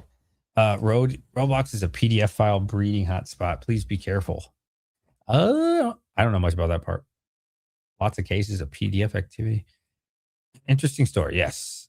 Trade Fusion Strike on 151 binder collection for Destin rivals. Fuck no. ETB, not even booster box? Hell no. No, absolutely not. Fusion Strike? What Fusion Strike product? Are you if it's packs, okay, but no, hell no. Not for ETB, absolutely not. Hot take: the Destin Rivals PC ETB will pass the booster box at some point. Oh, that's crazy. Anon dropped a YouTube video just now. Anon is GOAT for clickbait titles. Okay, so I don't know if you guys were watching earlier, and I said a friend of mine texted me. Anon was giving me a heads up, like, "Hey, bro, here's my my thumbnail." He was just giving me a heads up that he was going to do it. So I kind of already knew it was coming. But I didn't want to put him on blast. Fusion Strike ETB. Oh, okay. Yeah, that's fine. I think that's okay. That's not as bad. Yeah, I mean, it's not even the best in class, either of those. Sure. Why not? I don't think that was 60 seconds. No, you're right. Genuinely be careful with Roblox. It's crazy. Fusion Strike ETB. Yeah. Okay. I think I caught up to chat. Wow. That only took an hour and a half. My tongue's dry. My tongue is dry, man. Holy shit. So anyways, if you guys weren't here for the beginning of the stream, there's some great products for Ascendant Heroes, man. Really good. I'm not selling these right now. I sold the ones that I was already willing to sell. I think the 5-pack is going to do really good. But I think the 10-pack is really where the money is going to be. One thing I really like about this, in comparison to like Blooming Waters and the prismatic ones, is it's actually small. This is pretty small. Like Blooming Waters, I think comes to here. Can you see where my hand is? About this big. Fucking massive. And I swear it's taller too. This is compact and 10 packs. Comes with a promo. This can be a sleeper, guys. I haven't heard anybody talk about this like the way I have. I really think this is the sleeper to get, man. More packs than ETB. Promo. Like, come on, dude. Collection box. Like, no brainer, bro. No brainer. If you guys can pick these up, man, buy and hold. It's just my opinion. That's a no brainer right there. That is free chicken right there. I picked up 5 of the 10 packs for hold. Yeah, like, so obvious. It's basically the same price. Obviously try to get it for MSRP if you can. Like, that's great. Or close to $200, but like the ETB is the same price, bro. Nah, hell no. I would pick that for sure. Posters are big. Yeah. Like the normal posters are big. This isn't that big, bro. I wish I had a Blooming Waters or the Prismatic Lucario with me. I'm thinking this is like 5 to 6 inches shorter. That's what she said. Yeah, I would definitely be looking into this. I bought a bunch to break down and sell packs and promos. Yeah, so I know a lot of people do that. Pokey King something, I forgot his name. He buys not this particular one, but he buys a lot of these kind of collection things, sells the promos, and then or grades the promos. Some of them get 10s and he makes bank, and then he just sells the packs for full market. The pack value alone is worth it without the promo. You know what I mean? You get a couple of these to 10. Like the centering is pretty good on this one. Like I would look at them. It's kind of hard to tell sometimes, but you know what I'm saying? Like there's a lot of ways to do it, man. There's a lot of ways you can make some bank. And yeah, I think you do really well. I actually picked up today some 2-packs. Did you guys know that the Ascendant Heroes had a 2-pack? Not the one that's side by side, but the ones that are vertical. I had to pay like $22 each one. Market's 24. He just really wanted me to buy those off him because I was buying all the other stuff at the show today. So I was like, all right, dude, because I want the collection. Fine. It was like very important to this guy that I paid $22 for these 2-packs. And I was like, I'm not going to let the deal go by because I don't want to pay 22 on, $24 worth of packs. Fine. So yeah, I bought 4 of those. So I have 8 packs. They're vertical like this. I didn't even know they made those. Mind me asking how much money is made for a YouTube live for 2 hours? Yeah, so if I don't get any donations, the ad revenue for Pokemon, at least for my channel, $4 probably. Like maybe $5, if that. To be honest with you, yeah, like $4 or $5 in ad revenue. It's pretty bad. But obviously, if you get donations, you know what I mean. Then you know, then it goes up, right? Like if somebody throws you $5, $10. Like earlier today, we had somebody donate $20. Like that, that does great, right? Like that's way better. So that's always like the potential of live streams is like, are people going to throw money at you or not? You know what I mean? You never know.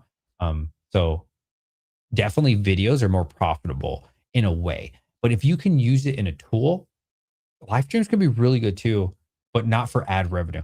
I'll tell you this, as again, as someone who's had many YouTube channels, um, if you can use your live streams to promote your business, then that's invaluable. You know what I'm saying? Like, think about this, bro. Me just showing you my store. Hey, look, I got this in today, right? Like, boom, somebody's probably going to watch this and see that we have the Ghastly Haunter and Gengar promo. I don't know if they're called a promo, but cards, right? And like somebody might buy that. So yeah, directly, you don't make a lot of money off the ad revenue, but saying, "Hey, I just added 151 bundles to the store," you know what I mean? Stuff like that, that's pretty invaluable. So you don't directly make money, but you can use it as a tool to make money. You know what I'm saying? Oh, my boy Mimic Brew with the $2. Look at that. See, look at that. Shout out to the homie. Oh shit, he just stepped his game up. He didn't even write a message, bro. Yo, shout out to my boy Mimic Brew, man. Plus it's like we're all hanging out. Yeah, for sure. Thanks for your time. Yeah, yeah, it's not. If you talk, thank you again, man, bro. That was very nice of you, bro.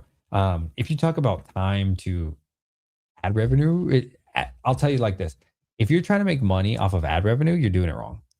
You're doing it wrong, bro. Like ad revenue is by far the worst way to make money.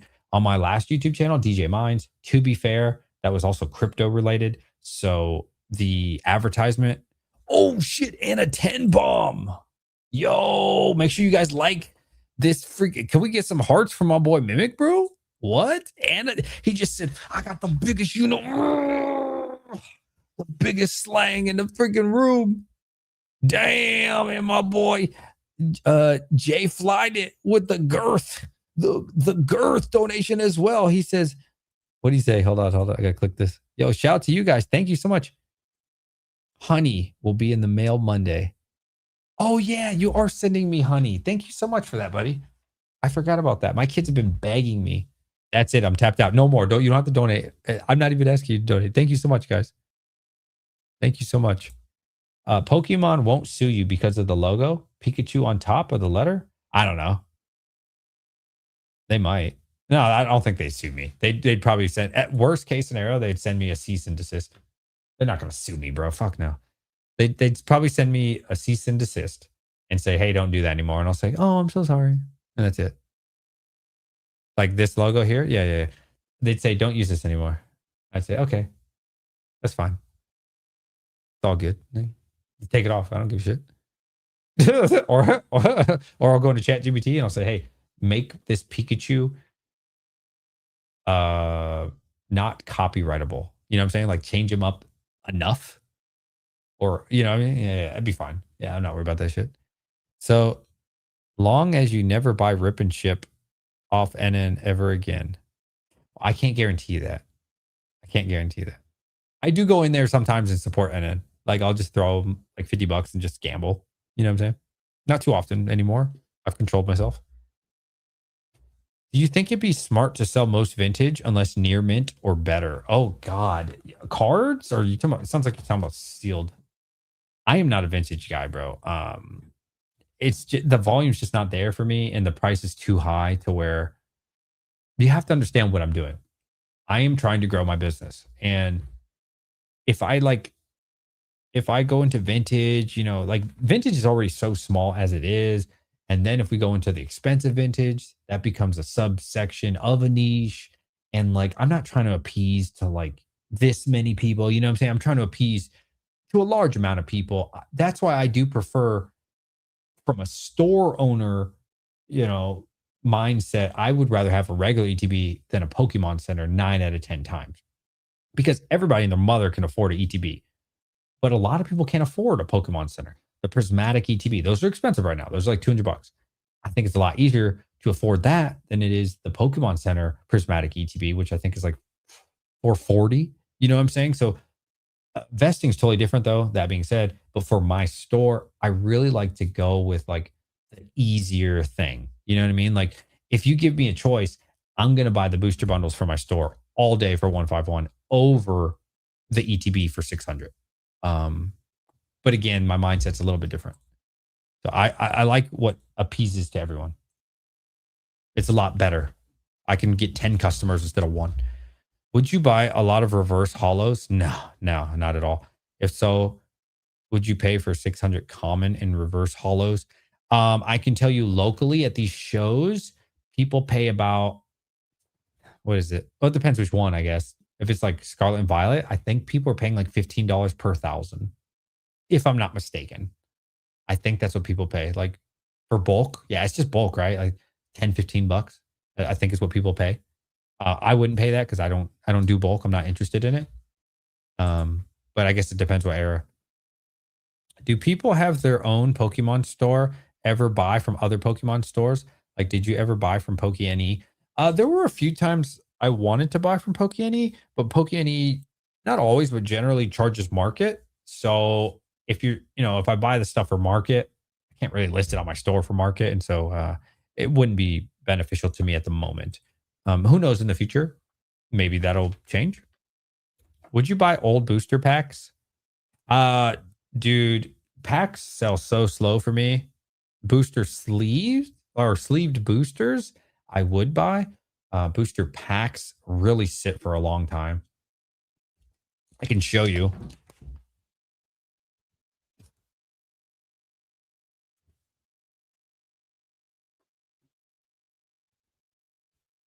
So, I mean, here I got a bunch of Sword and Shield that we sold probably like 80% of our Sword and Shield, but it's taking a lot longer. People don't trust regular packs that much like this. Brilliant Stars. However, when I sell sleeve boosters, they fly off the shelf on my store. But loose packs, they sell a lot slower because a lot more people are suspicious. You know what I mean? Astral Radiance, still got two of those, and then Silver Tempest. I don't know. I got like 8 left. I start with like 50 of each. So they do move. They just move a lot slower.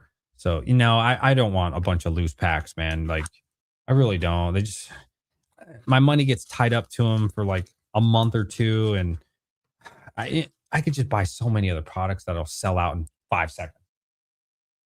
Just full disclosure there. Oh, somebody jump in the line. Yo, my boy, the Pokegator tapping in. DJ opening a pack for that chat fund. I am not opening a pack right now.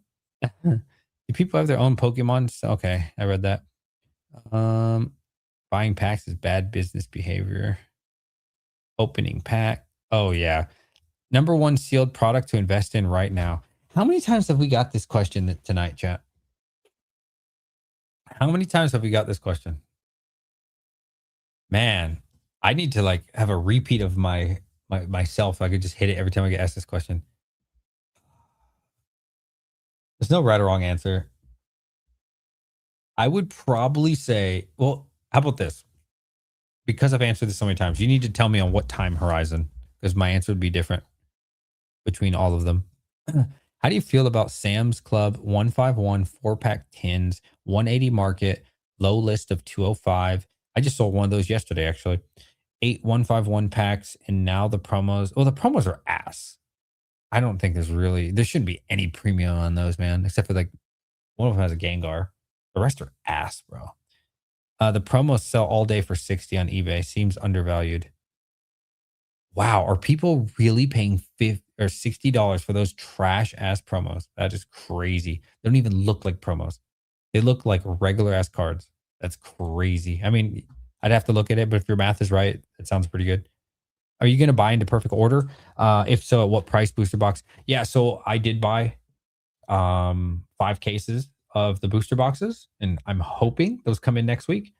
And It might be, the Monday after, I don't know, or Tuesday after. And then I bought only 2 cases of the ETBs. Those are all for sale though. Those are all for my store. Right now, as I've said a couple times tonight, we're going to look at what the market is. So I will be, my goal, we'll see, is to sell the cases for about 220 to 225 per. It really just depends on what these numbers are going to be. If this stays around this number, I'll probably stick to 225 for a sealed case. I think that's super fair. But 225 per, so times 6 for a sealed case. If this number drops, I might be open to 220. But I don't know. Not for sealed case, probably not. But for the loose ones, I'd probably go down to like 215. But I do want to be around 220 because I did pay a little strong on them. I'm close to 190 per booster box. So honestly, I'm making about $20 a booster box. But I'd like it to be $25 profit per booster box. I think that's a lot fairer for me because I am investing a lot of money into it. So yeah, that's what we're going to be doing. We're going to be selling them on the store for around 220, 225, depending on market. And if you want a sealed case or open, the price is going to be different, right? Sam's Club Lucario Prismatic box at 200. Not surprised. Fantastic product. Love that one since it came out. Nobody trusts the booster packs. Well, you got to understand, there's so many streamers out there. I have a lot of streamers that buy stuff off my store, bro. They don't care. They don't give a shit because they're on eBay. They're on whatnot. They don't care, bro. They'll buy that shit all day. Like all the streamers, bro, they don't care. They don't give a shit. Is it sealed? Yes. All right, bring it. I don't care if it's weighed or not. I mean, I'm not personally weighing them, but yeah, that's always a risk.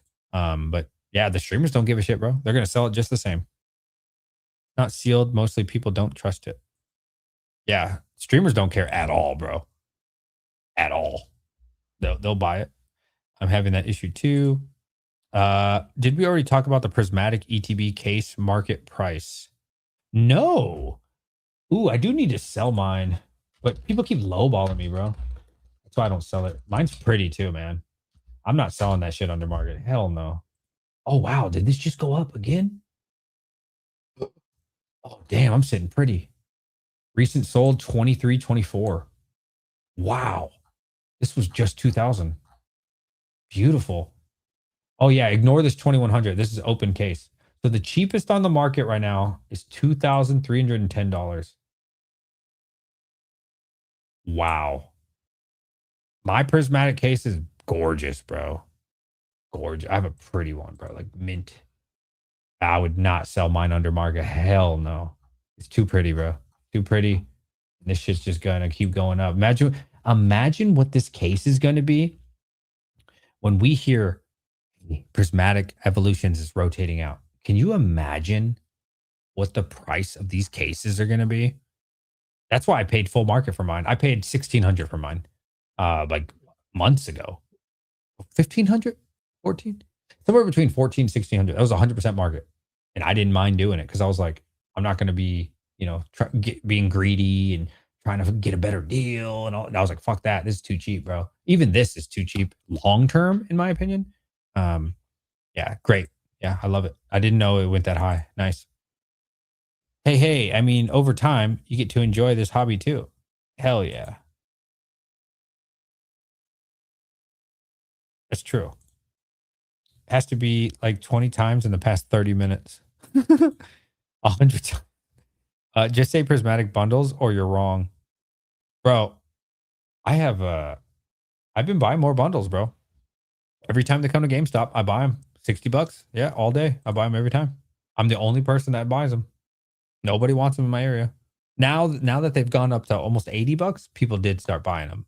But when it was like 70, people were like, "Oh, GameStop's too expensive," which is true. I'm not lying. It is, but it's undervalued even at GameStop's price for prismatic bundles. If you can find them for 60, buy that shit. I've seen that question for the last 6 years. I have like 1.5K in random IR full arts. Should I sell them on eBay to fund a big sealed item, or do I have a better chance selling them at a show? I think at a show, if it's me, now everybody's situation is different. If it's me, I'd probably try to sell them all for like 70%. Well, okay, that's what you'll end up getting. I'm gonna be honest with you. If they're low value, If they're $50 and over cards, you'll be fine. You'll probably get like 80%.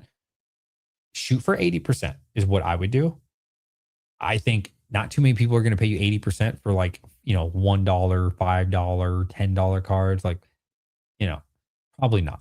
But shoot for the moon and understand you'll probably just end up having to sell them all for like 70, 75%. That's what I would do. I probably wouldn't waste my time, become a vendor for $1,500 worth of cards, full arts and IRs. To me, that sounds terrible. It's not a lot of inventory, I'm gonna be honest with you. And for me, in my situation, time is invaluable. I don't got time. I'm not going to invest 8 hours into vending for just $1,500 worth of full arts. You know what I'm saying? Like, that's a lot, bro. Like, there's not too many people hunting down full arts. Now, there are people. I'm not saying that there aren't, but is it really worth your time? You know what I mean? So, what do you have more of? Do you have more of money, or do you have more of time on your hand? Is it really worth it to squeeze out that extra 20, 25% on $1,500? I mean, what even is that? Let me see. 1,500 times 0.7. That's 1,050. Okay. Now let's do 1,500 times 0.8. 1,200. So for an extra $150, think about this. That's the difference between 70 and 80% is only $150, bro. Is it really worth it to become a vendor, sit out there for 8 hours, to end up selling probably $200 to $300, $400 worth of those cards? Probably not. I would, if I was in your situation, I would bite the bullet. I would just sell it all to one person, bro. Fuck it. Like think about that. $150. Is that really worth the time of getting stickers and pricing them out the night or two before? That's going to take you 6 to 8 hours easily. 6 to 8 hours the night before, driving there, waking up early, spending money on gas or hotel or whatever you have to do, then sitting there for 8 hours. Is that worth $150? Trust me. Pull the trigger. Just sell the shit, bro. That's what I would do to one person. Not to me. I don't really want them. Laugh my ass off. My bad. Just popped in, DJ. Time horizon. Let's say 2030. 5 years from now. I don't even remember your question. I remember you asked me. Was it AH? I've had so many questions since you asked me. Let me see if I can find it. I want to say you said Ascendant Heroes, but damn, I can't even find your original one.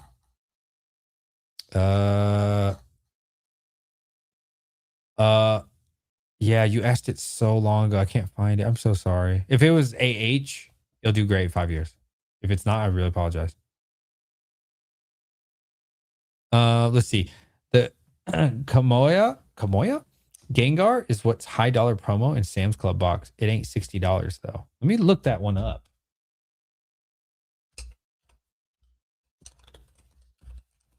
$151, you're saying, right? You're talking about the Sam's? This is $2.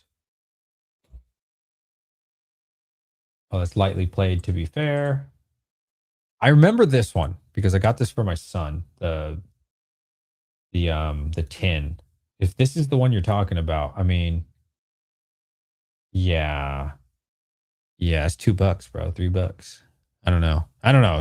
He said this is worth $60.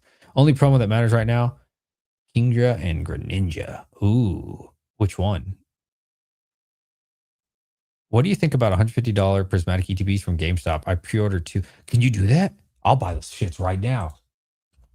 Does GameStop have those for pre-sale? I'll buy them right now for $150. Oh, absolutely. I would buy that. Market's 200, bro. Of course you buy that. I'm looking. Are those for pre-order right now? I would absolutely pay $150 for those. Oh. Not available. God damn it. Damn, bro. You got my hopes up. Yeah, 100% I would pay that. Absolutely. Of course. That's a no-brainer. You're already up. Of course. Of course I would pay that. It's a great deal. I have more than 50,000 K in Prismatic, so that's my play. God damn. Good luck. You got this, bro. Good for you. Are you going to take your kids to a card party this year? Where even is card party? I just heard a Possum talking about that he's not going card party. So I just took my kids to a show today. But like the real card party that like all the famous people go to, let's see. There's one in Dallas. I'm definitely not going to Texas. There's one in Fort Lauderdale. I'm definitely not going all the way to Florida. And one in Cali. Nope. I will not be going. If that's the 3 places, I will not be going. Is it worth holding 2 cases of Ascendant Heroes ETB? Will the sealed premium diminish over time? Uh, I mean, Ascendant Heroes is a S tier set over time, like a long period of time. You'll do great, bro. I think market right now is like 1350. I just bought mine for 12. That the only reason I put it on the site is because like somebody would have to pay me 1350 for it, and I don't know. I don't really want to sell it. It's too cheap. I think it's too cheap. Vended at a local 2-day show today. Lots of vendors busting out the lesser collectible collection boxes and prismatic ETBs. People hoarding the Ascended ETBs. Less on the shelf. Gator and DJ. Yeah, I won't be going, bro. If those are the 3 places, I'm not traveling. Fuck that. Not that far. I heard Paradox Rift favorite PokeTuber will be there. Yeah, if it was closer to me, I would. If it was like a state over, I would. I got 4 loose packs of Ascended. The thing is, bro, I can't leave my business right now. Like, I'm serious, bro. Like, you guys gotta understand. I work 60 hours a week, man. Like, I work a lot, and then I don't have enough time in the day to go travel and like go. I mean, I can go for a day, like to push gardens with the kids. That's fine. Or I can. It definitely pushes me back, but it's worth it for the kids. Or go to water country. That's fine for the day, like a water park. That's fine.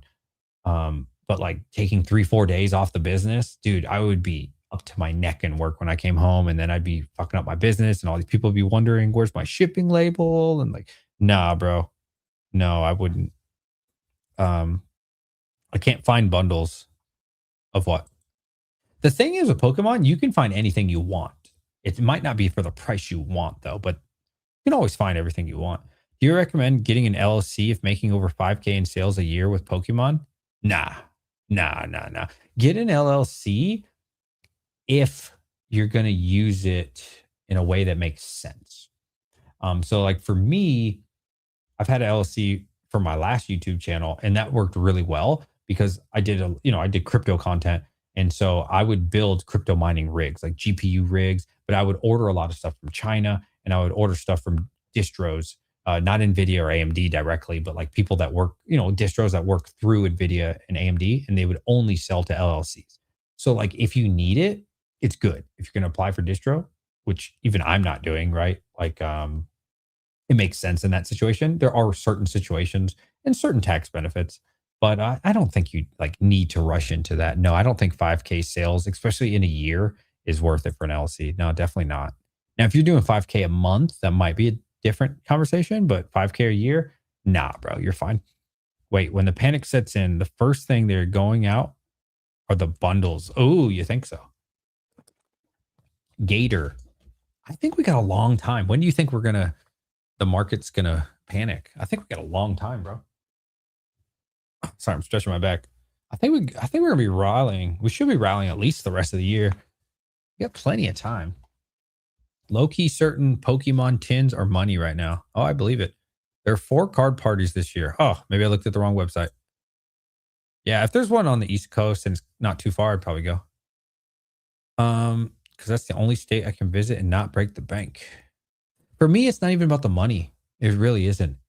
It's just the time. Like I'm old, guys. I'm 36, man. Like it's not time for me in my life, in my position to like take time off and travel. Like I gotta focus, bro. I'm getting old. Like I gotta make this business work. You know what I mean? I'm really focused on making this business work. Um, but yeah, no, unfortunately, I won't be able to take a bunch of time off. I've done that with my last YouTube channel where like to be fair though, I got paid to do it. So like I would travel the world, mostly the United States though, but like sponsors pay me to go to conventions. So they'll pay for my, my plane ticket, they'll pay for my per diem, so like food, they'll pay for the Uber, they'll pay for the hotel, and then they'll pay me a couple thousand to be at the event.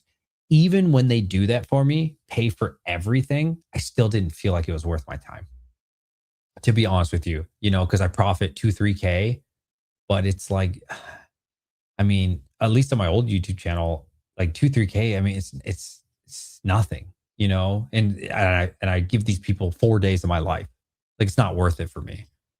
So definitely I wouldn't have that with like card party, right? Like somebody wouldn't be paying for my flight and my food and my every expense that I have. and I wouldn't be paying on top of it. I'd actually not only lose time, but I'd also lose money.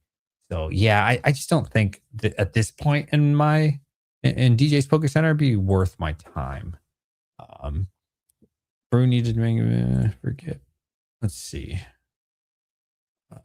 Arizona has too many shows. Yo, my boy Jay, what's up, bro? Good to see you, buddy. Have you got any of the new promos from the box that went live yesterday? Oh, yes. Yes. Me and my kids opened them. I put it in my kids' binder. Yeah. So today we opened another one. So yesterday we got oh my God, Piplub. What's the dude's name? Twig. Oh my God, the green one. I can't think of his name. Twig. And then I forget the third one. And then today we got Bulbasaur, Charmander, and Squirtle, which was like, okay, that's all I wanted, really. I mean, I do want all 9, but they're super expensive, bro. Like, I've been selling them for like $35 and they sell it in milliseconds because I think market's like 45, 50. So we did open a couple, but I have to control myself and my kids, man. These kids, they just always want to open Pokemon and always want to spend my money. So I was like, you get 1 each, okay? 1 each. Like, you guys are killing me here, man. These things are expensive. They constantly want to open up Pokemon, bro. And I'm like, no, they're like, you have so much. I'm like, it's for the business. For the business. I only make like 10%, 12%, 15%. It's not what you think, guys. It's hard to explain to like a 7-year-old, you know. Especially when they see my room and all this stuff. And I'm like, it's not for me, it's for the business. Question about the 1.5K in IRs, etc. I meant like going to a show to sell to a vendor. I've never been to a show and one. I'm going to tell you just honest feedback. A bunch of full arts are not desirable. Depending on what IRs they are, people are going to want them, but they're not going to pay heavy. They're not going to pay high. Like if it depends what it is. Okay. So you need to tell me more. Like, are these $5 cards? If they're $5 cards, like I don't really want them. So I'm going to offer super low. If they're $50 and up cards, yes. If they're $20 and up cards, I'm interested. Anything under $20, it's like, okay, you know, I'm going to lowball you because it's a slow sale. And I think most vendors are going to lowball you too. At that point, it's not even about the money, bro. It's just like, especially full arts, like most full arts are like $1 or $2, right? So like, what am I going to do? Give you 50 cents? Or, you know what I mean? Or like, at that point, you're really getting 50% because if it's $2, I'm just going to offer you $1. I'm not going to say, hey, I'm going to give you $1.50 per and then hopefully make 50 cents. Like nobody pays full market at these shows. So I don't want to say nobody, but most people are looking for like $1 off, not understanding if they take $1 off, that's 80%. And so you pretty much don't even make any money as a vendor on those little things. So I would say that's probably your worst bet is selling to a vendor, if we're just being honest, especially if it's low end. If it's stuff that's, you know, sought after and expensive, then yeah, vendors can be good sometimes. But for low end stuff, especially like you said, full arts, you might get lucky, but I don't think vendor would be the way to go. You probably just sell it on your own to one person on Facebook or something. Hey DJ, what will happen to Prismatic ETB 50 years from now? $1 million. I don't know. Meeting my buyer tomorrow. Market price 9,200. Letting it go for 7,200. Huge market or take and run. Rinse and repeat.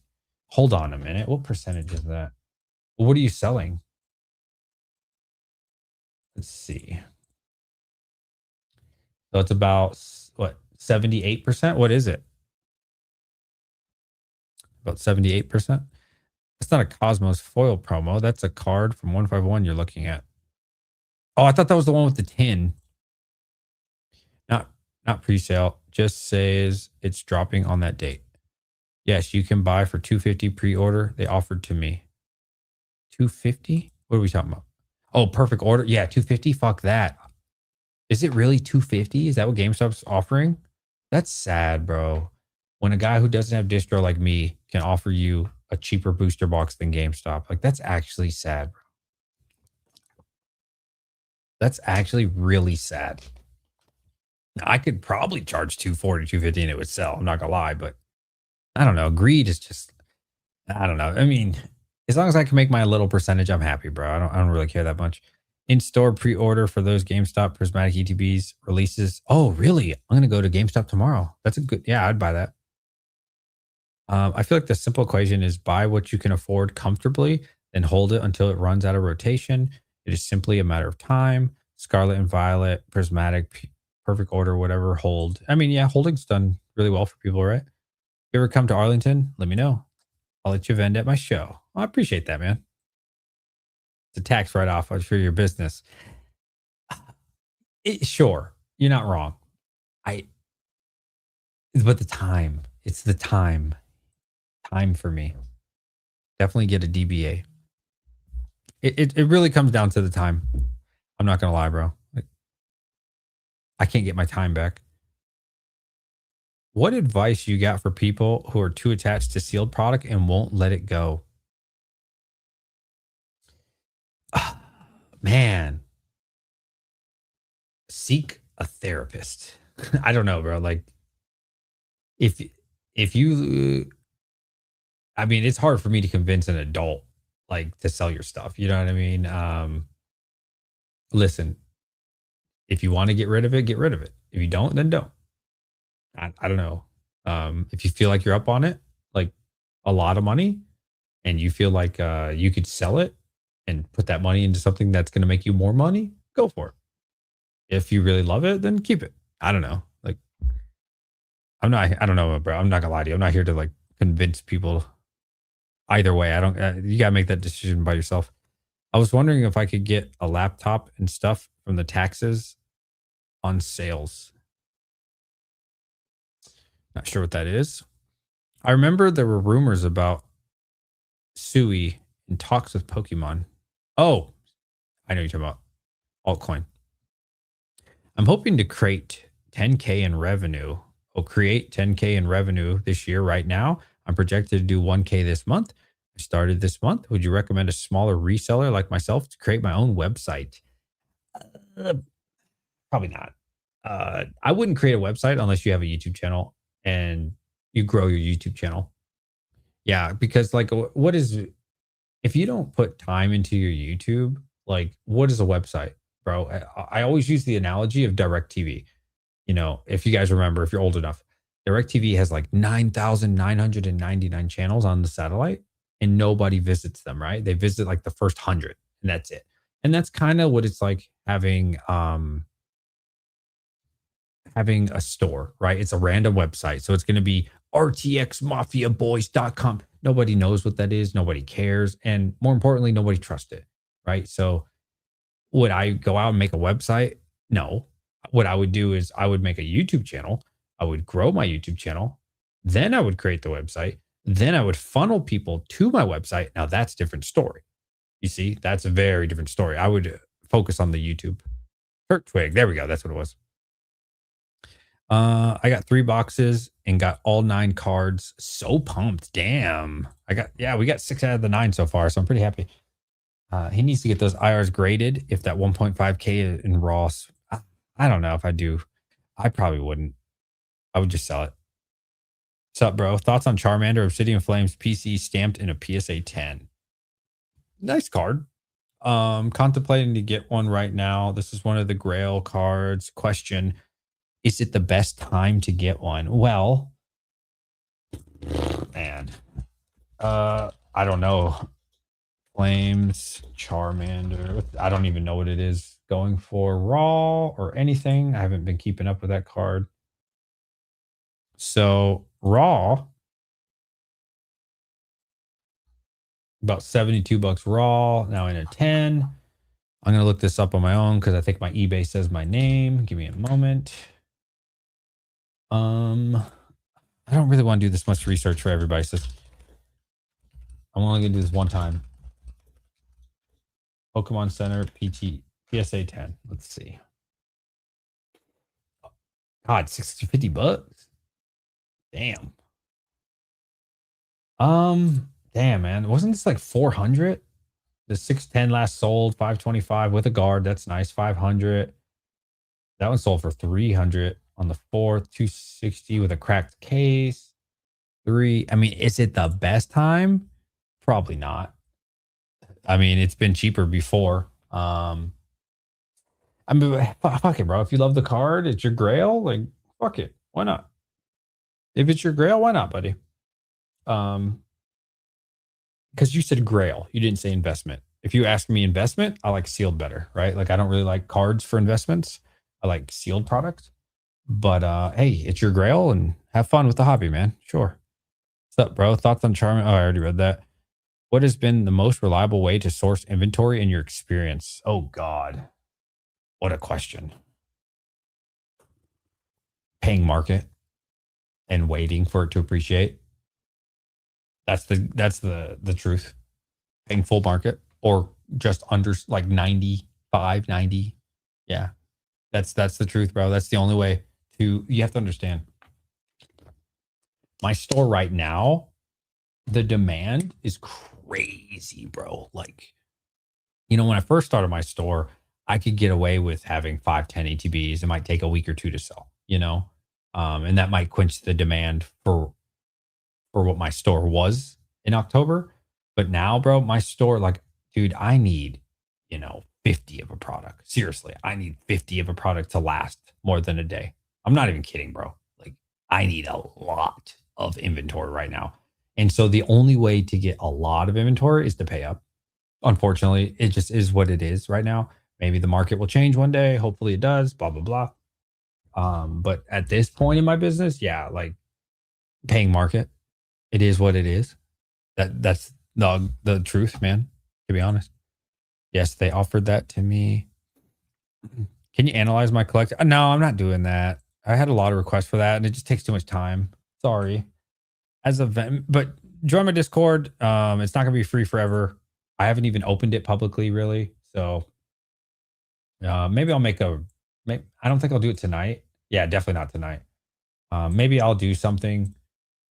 Here, you can join and maybe ask in there. And if I ever get time or make a video on showing people's collections, but there's my Discord. It's not always going to be free right now, just because I haven't even launched it. So you get in now, I guess you can waive the $1 I'm going to charge one day. It's going to be $1 literally, just so bots don't come in. Going to a show with around $200 tomorrow. What should I get? Bro, these questions are crazy. Dude, I don't know. What do you want to get, bro? Like, have fun, man. I don't know. Like, what do you like, bro? I don't know. I don't know. No offense to you. I don't know anything about you, man. Like, have fun. I don't know. What Pokemon do you like, bro? I don't know. That's a really hard question to answer for you. I don't know. Buy what you like, bro. Have fun. Got a case of AH pin collection today for $280. Oh, that's good. The pin collection is the small one, right? So that's 6 divided by 280. I think that's good, right? 46 per. Okay, it's about market. Okay. Felt like a win and instant, but it is a case, so you get a premium. So that's good. That's good, actually. Yeah, especially being sealed. Yeah, that's cool, man. Next 3 sets even. Wait. I know Ninja Spinner. Is there something officially after that? I don't want to comment too much on rumors. I don't know about the 3rd set coming out. Is that official? Yeah, I'm thinking 5 packs pin collection boxes will settle around 70, 80 with AH going for $15 to $20 a pack over the next year. Oh, I don't know, man. It's hard, right? Like, I don't know. How many reprints we're going to get. Is it going to hold? I don't know. Guys, did you know, this is crazy. Do you guys know who a Sexy Red is? Weird saying that. But she is a big deal. I'm not going to lie. She is a big deal in the rap game. You guys know Sexy Red? Oh, wait, I just seen her. Where is she? 2 million followers. She just asked about Pokemon. I'm not even kidding. It was yesterday. Y'all see this shit? Hold on. Where's her Pokemon tweet? What the fuck is... Okay, right here. Look. Where y'all get your Pokemon cards at? I said, hey, I'll sell them on my store. I got you. He didn't respond. So first we see Kim Kardashian, probably the biggest in the world, right? Now Sexy Red. Now we're starting to see like other, like, she got 2 million followers and she's very well known in the rap game. Like, it's crazy, bro. Like, real big celebrities are getting into it right now. Like, where y'all get Pokemon? Yeah, I'm thinking 5 pound. Okay, I read that one. Do you think DR singles could explode just like 151 singles? Yeah, yeah. I mean, not right now, but yeah, eventually, sure. They're just printing a lot of Destined Rivals. Not the ones you want, but they're printing a lot of Destined Rivals right now. So people are probably taking it for granted. You know how easy it is to get them, and they're like $8-9 a pack. So I think for a while they'll still be $8-9 a pack. But eventually that will dry up, and they'll stop printing it as much as they are right now, and then it'll suddenly become 10 and 11, and eventually it'll just keep going. So get what you can. I've been holding since 2022 and flipping on the side since last year. Made 30K quick flips. Good, dude. Congrats. My workplace is getting a bunch of people fired. Oh, this is getting dark. So I was thinking on going full time on Pokemon. Thoughts? No. No. 30K. Okay. No, look. 30K is awesome as a side hustle. 30K as full time. You're in poverty, brother. No. No. What are we doing? No, keep your job. What do you No, absolutely not. Fuck no. If you said 300K, yes. No. No.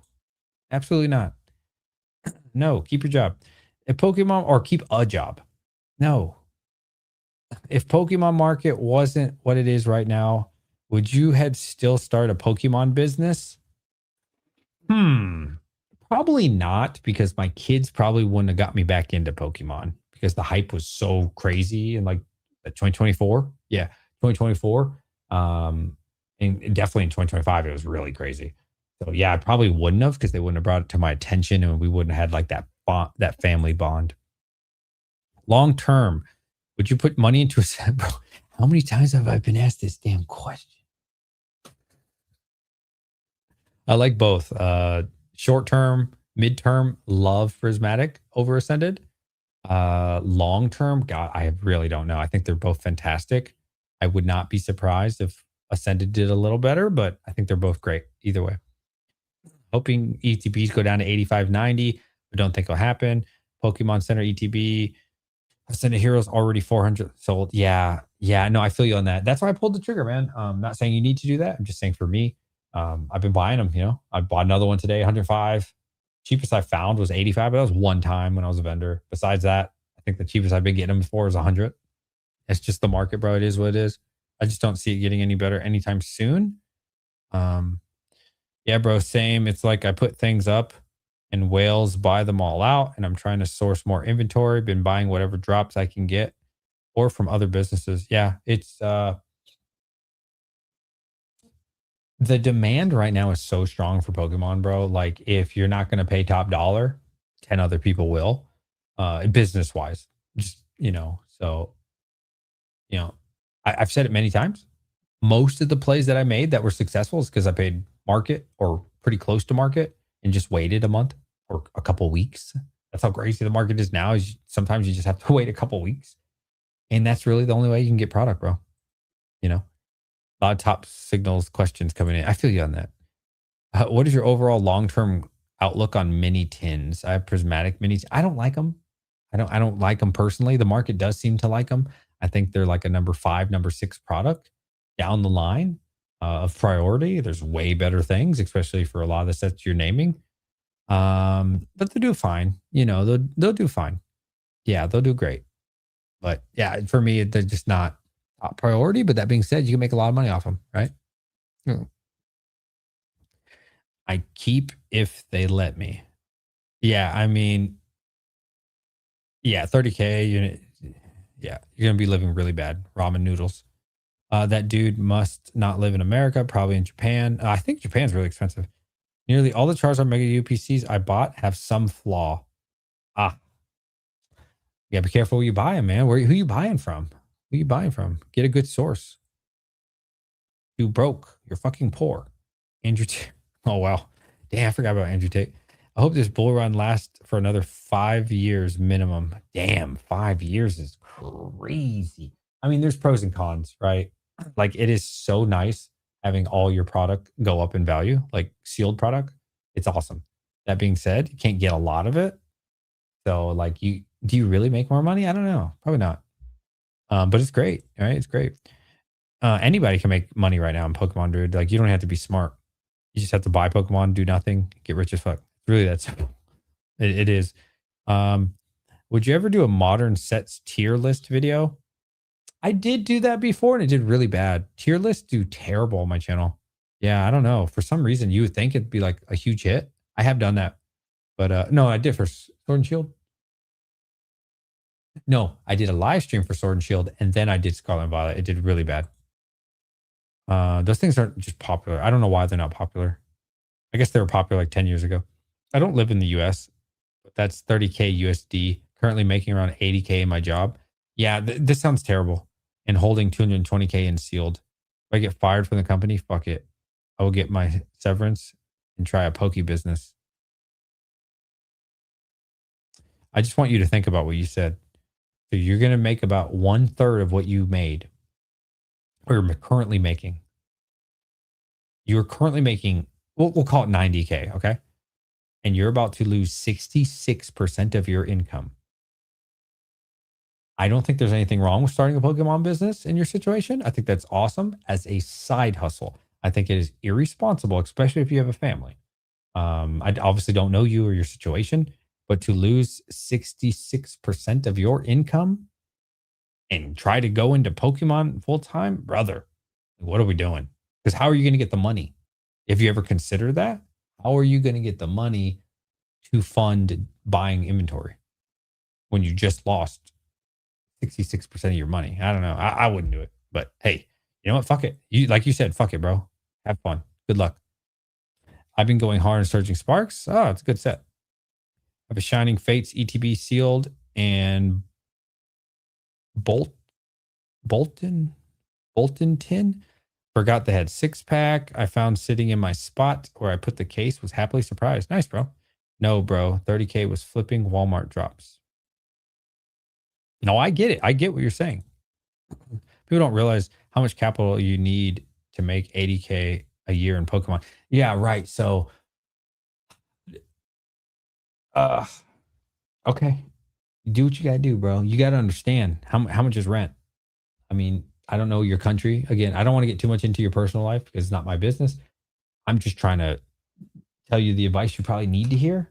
Let's say rent is 1,500 a month, right? So times 12, that's 18 grand, bro.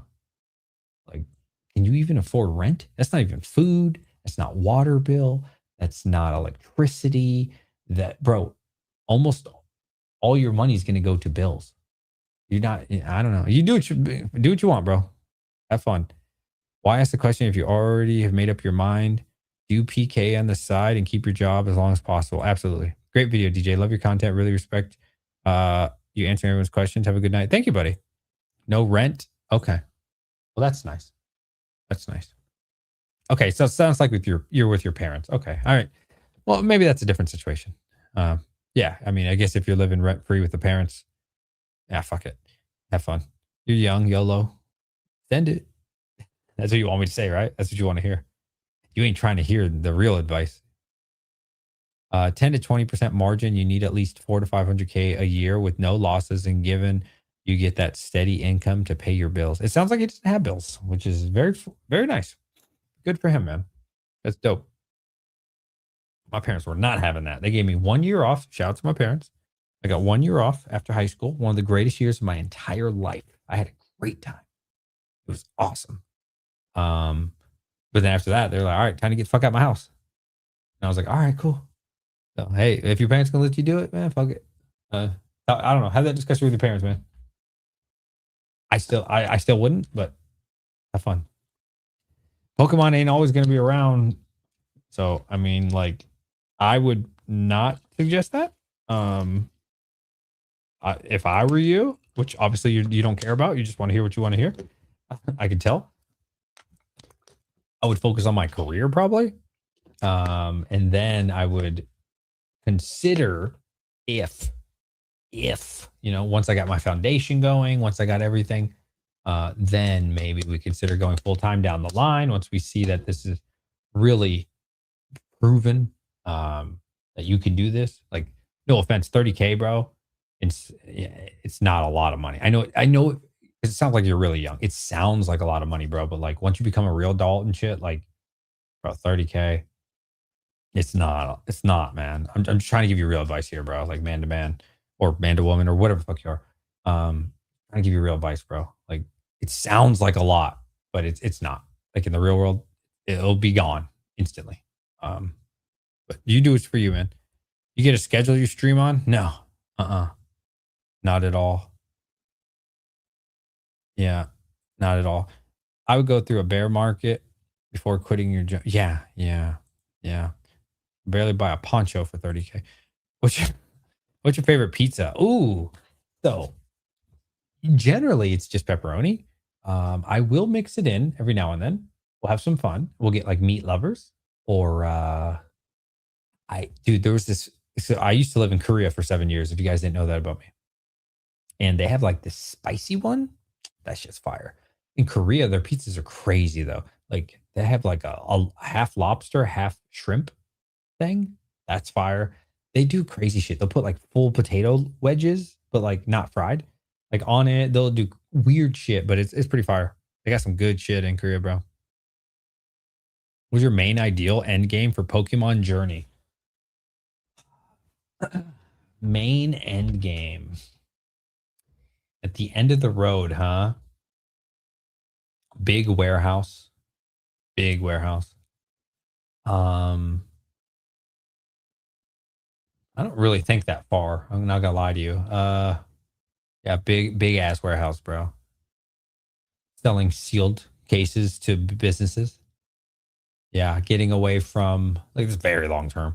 Getting away from like selling ETBs to individuals and like booster boxes like loose and just selling cases like ideally by the pallet. I don't know if I'd ever get that big.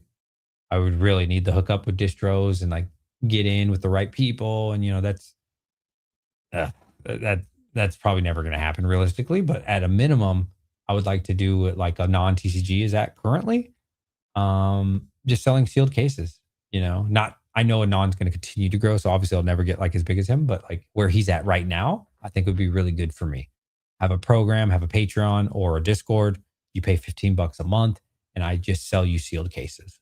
That's it. I don't sell you loose anything. I don't sell you. And if you buy packs off me, it's cases. Everything is cases. That would be my end game and like where I would like to be. Um, for sure with this business. Rudy, oh no, we're never getting to Rudy. Well, that's funny. But no, like, yeah, just selling sealed cases to people. No complaining, business to business, helping businesses out, and that's for me the best. I want to deal with less people. The less conversations I have, the less interactions I can have with like I don't want to long term interact with 100 people, 200 people. I want to deal with like 5 people, 10 people at most. You know what I'm saying? Like a very small business to business network. That's my thing. That's what I would want to do long term. Yeah. That's where I'd like to be. I don't want people hit me up on Instagram. DJ, you got any of these cases? I would like to be, yeah, selling to businesses, like selling to where I am right now in my career, finding a bunch of me's, but obviously I'd be in like a higher level at that point. But finding other YouTubers or finding other streamers or you know what I'm saying, like selling in that way. That would be best for me. Favorite TV show? Ooh, of all time, The Office of all time. There's some really good shows up there. Work, eat, buy, prismatic, sleep, me sense release. My man. Tag pristine 10. PF Charizard did 16K this past week. Any effects on PSA? I don't know, bro. I don't even think about tag or any of that. I think there's a lot of manipulation with tag right now. Shield bidding potentially. No evidence of that, but I think it's weird. I don't know that particular sale you're talking about. But I don't like what I see when I go on eBay and look at tag. I don't trust it personally. Not really living with parents. Mortgage is paid off. I'm just tired of the tech industry and want something different. Not saying I'm gonna do 30K per year. That's just what I could do without effort. Yeah, you got this. What is the dream sealed or slab Pokemon product you want to have in your PC? Hmm.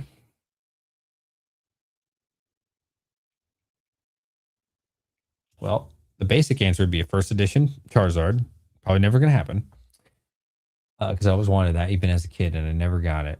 I was always sad. Probably a team up box. Pretty fire. That'd be pretty dope, bro. Team up. Team up's up there. First edition, probably way too expensive, that kind of stuff. And again, I'm not really a vintage guy, so probably not. But team up would be pretty fire. We booming? Oh, dude, we're booming. We're booming. It's 1 o'clock in the morning, and I got 91 viewers. It's definitely booming. Guys, check out the Instagram if you haven't already. It's free. All right, I'm gonna go to bed. I didn't even know it was 1 o'clock, bro. I thought it was like 11. I've been live for 2.5 hours. Holy shit. Like I said, here's a link for my Discord, which I haven't really worked on, so don't expect anything. I will eventually work on it. For now, it is a free Discord. It will not always be a free Discord, but I will let you guys in. I will, what's the word? Bypass it for you because I'm giving you the link privately right now. So there you go. Don't expect much from me. I appreciate y'all. Y'all have a great day, a great night. I love every single one of you, even if you're a hater. I appreciate that. So have a great day. Have a great night. Bye. Appreciate y'all. Have a good one. Peace out. Thank you. We booming. Yes. We all booming, my friend. We booming. Good night. Sleep well, everybody.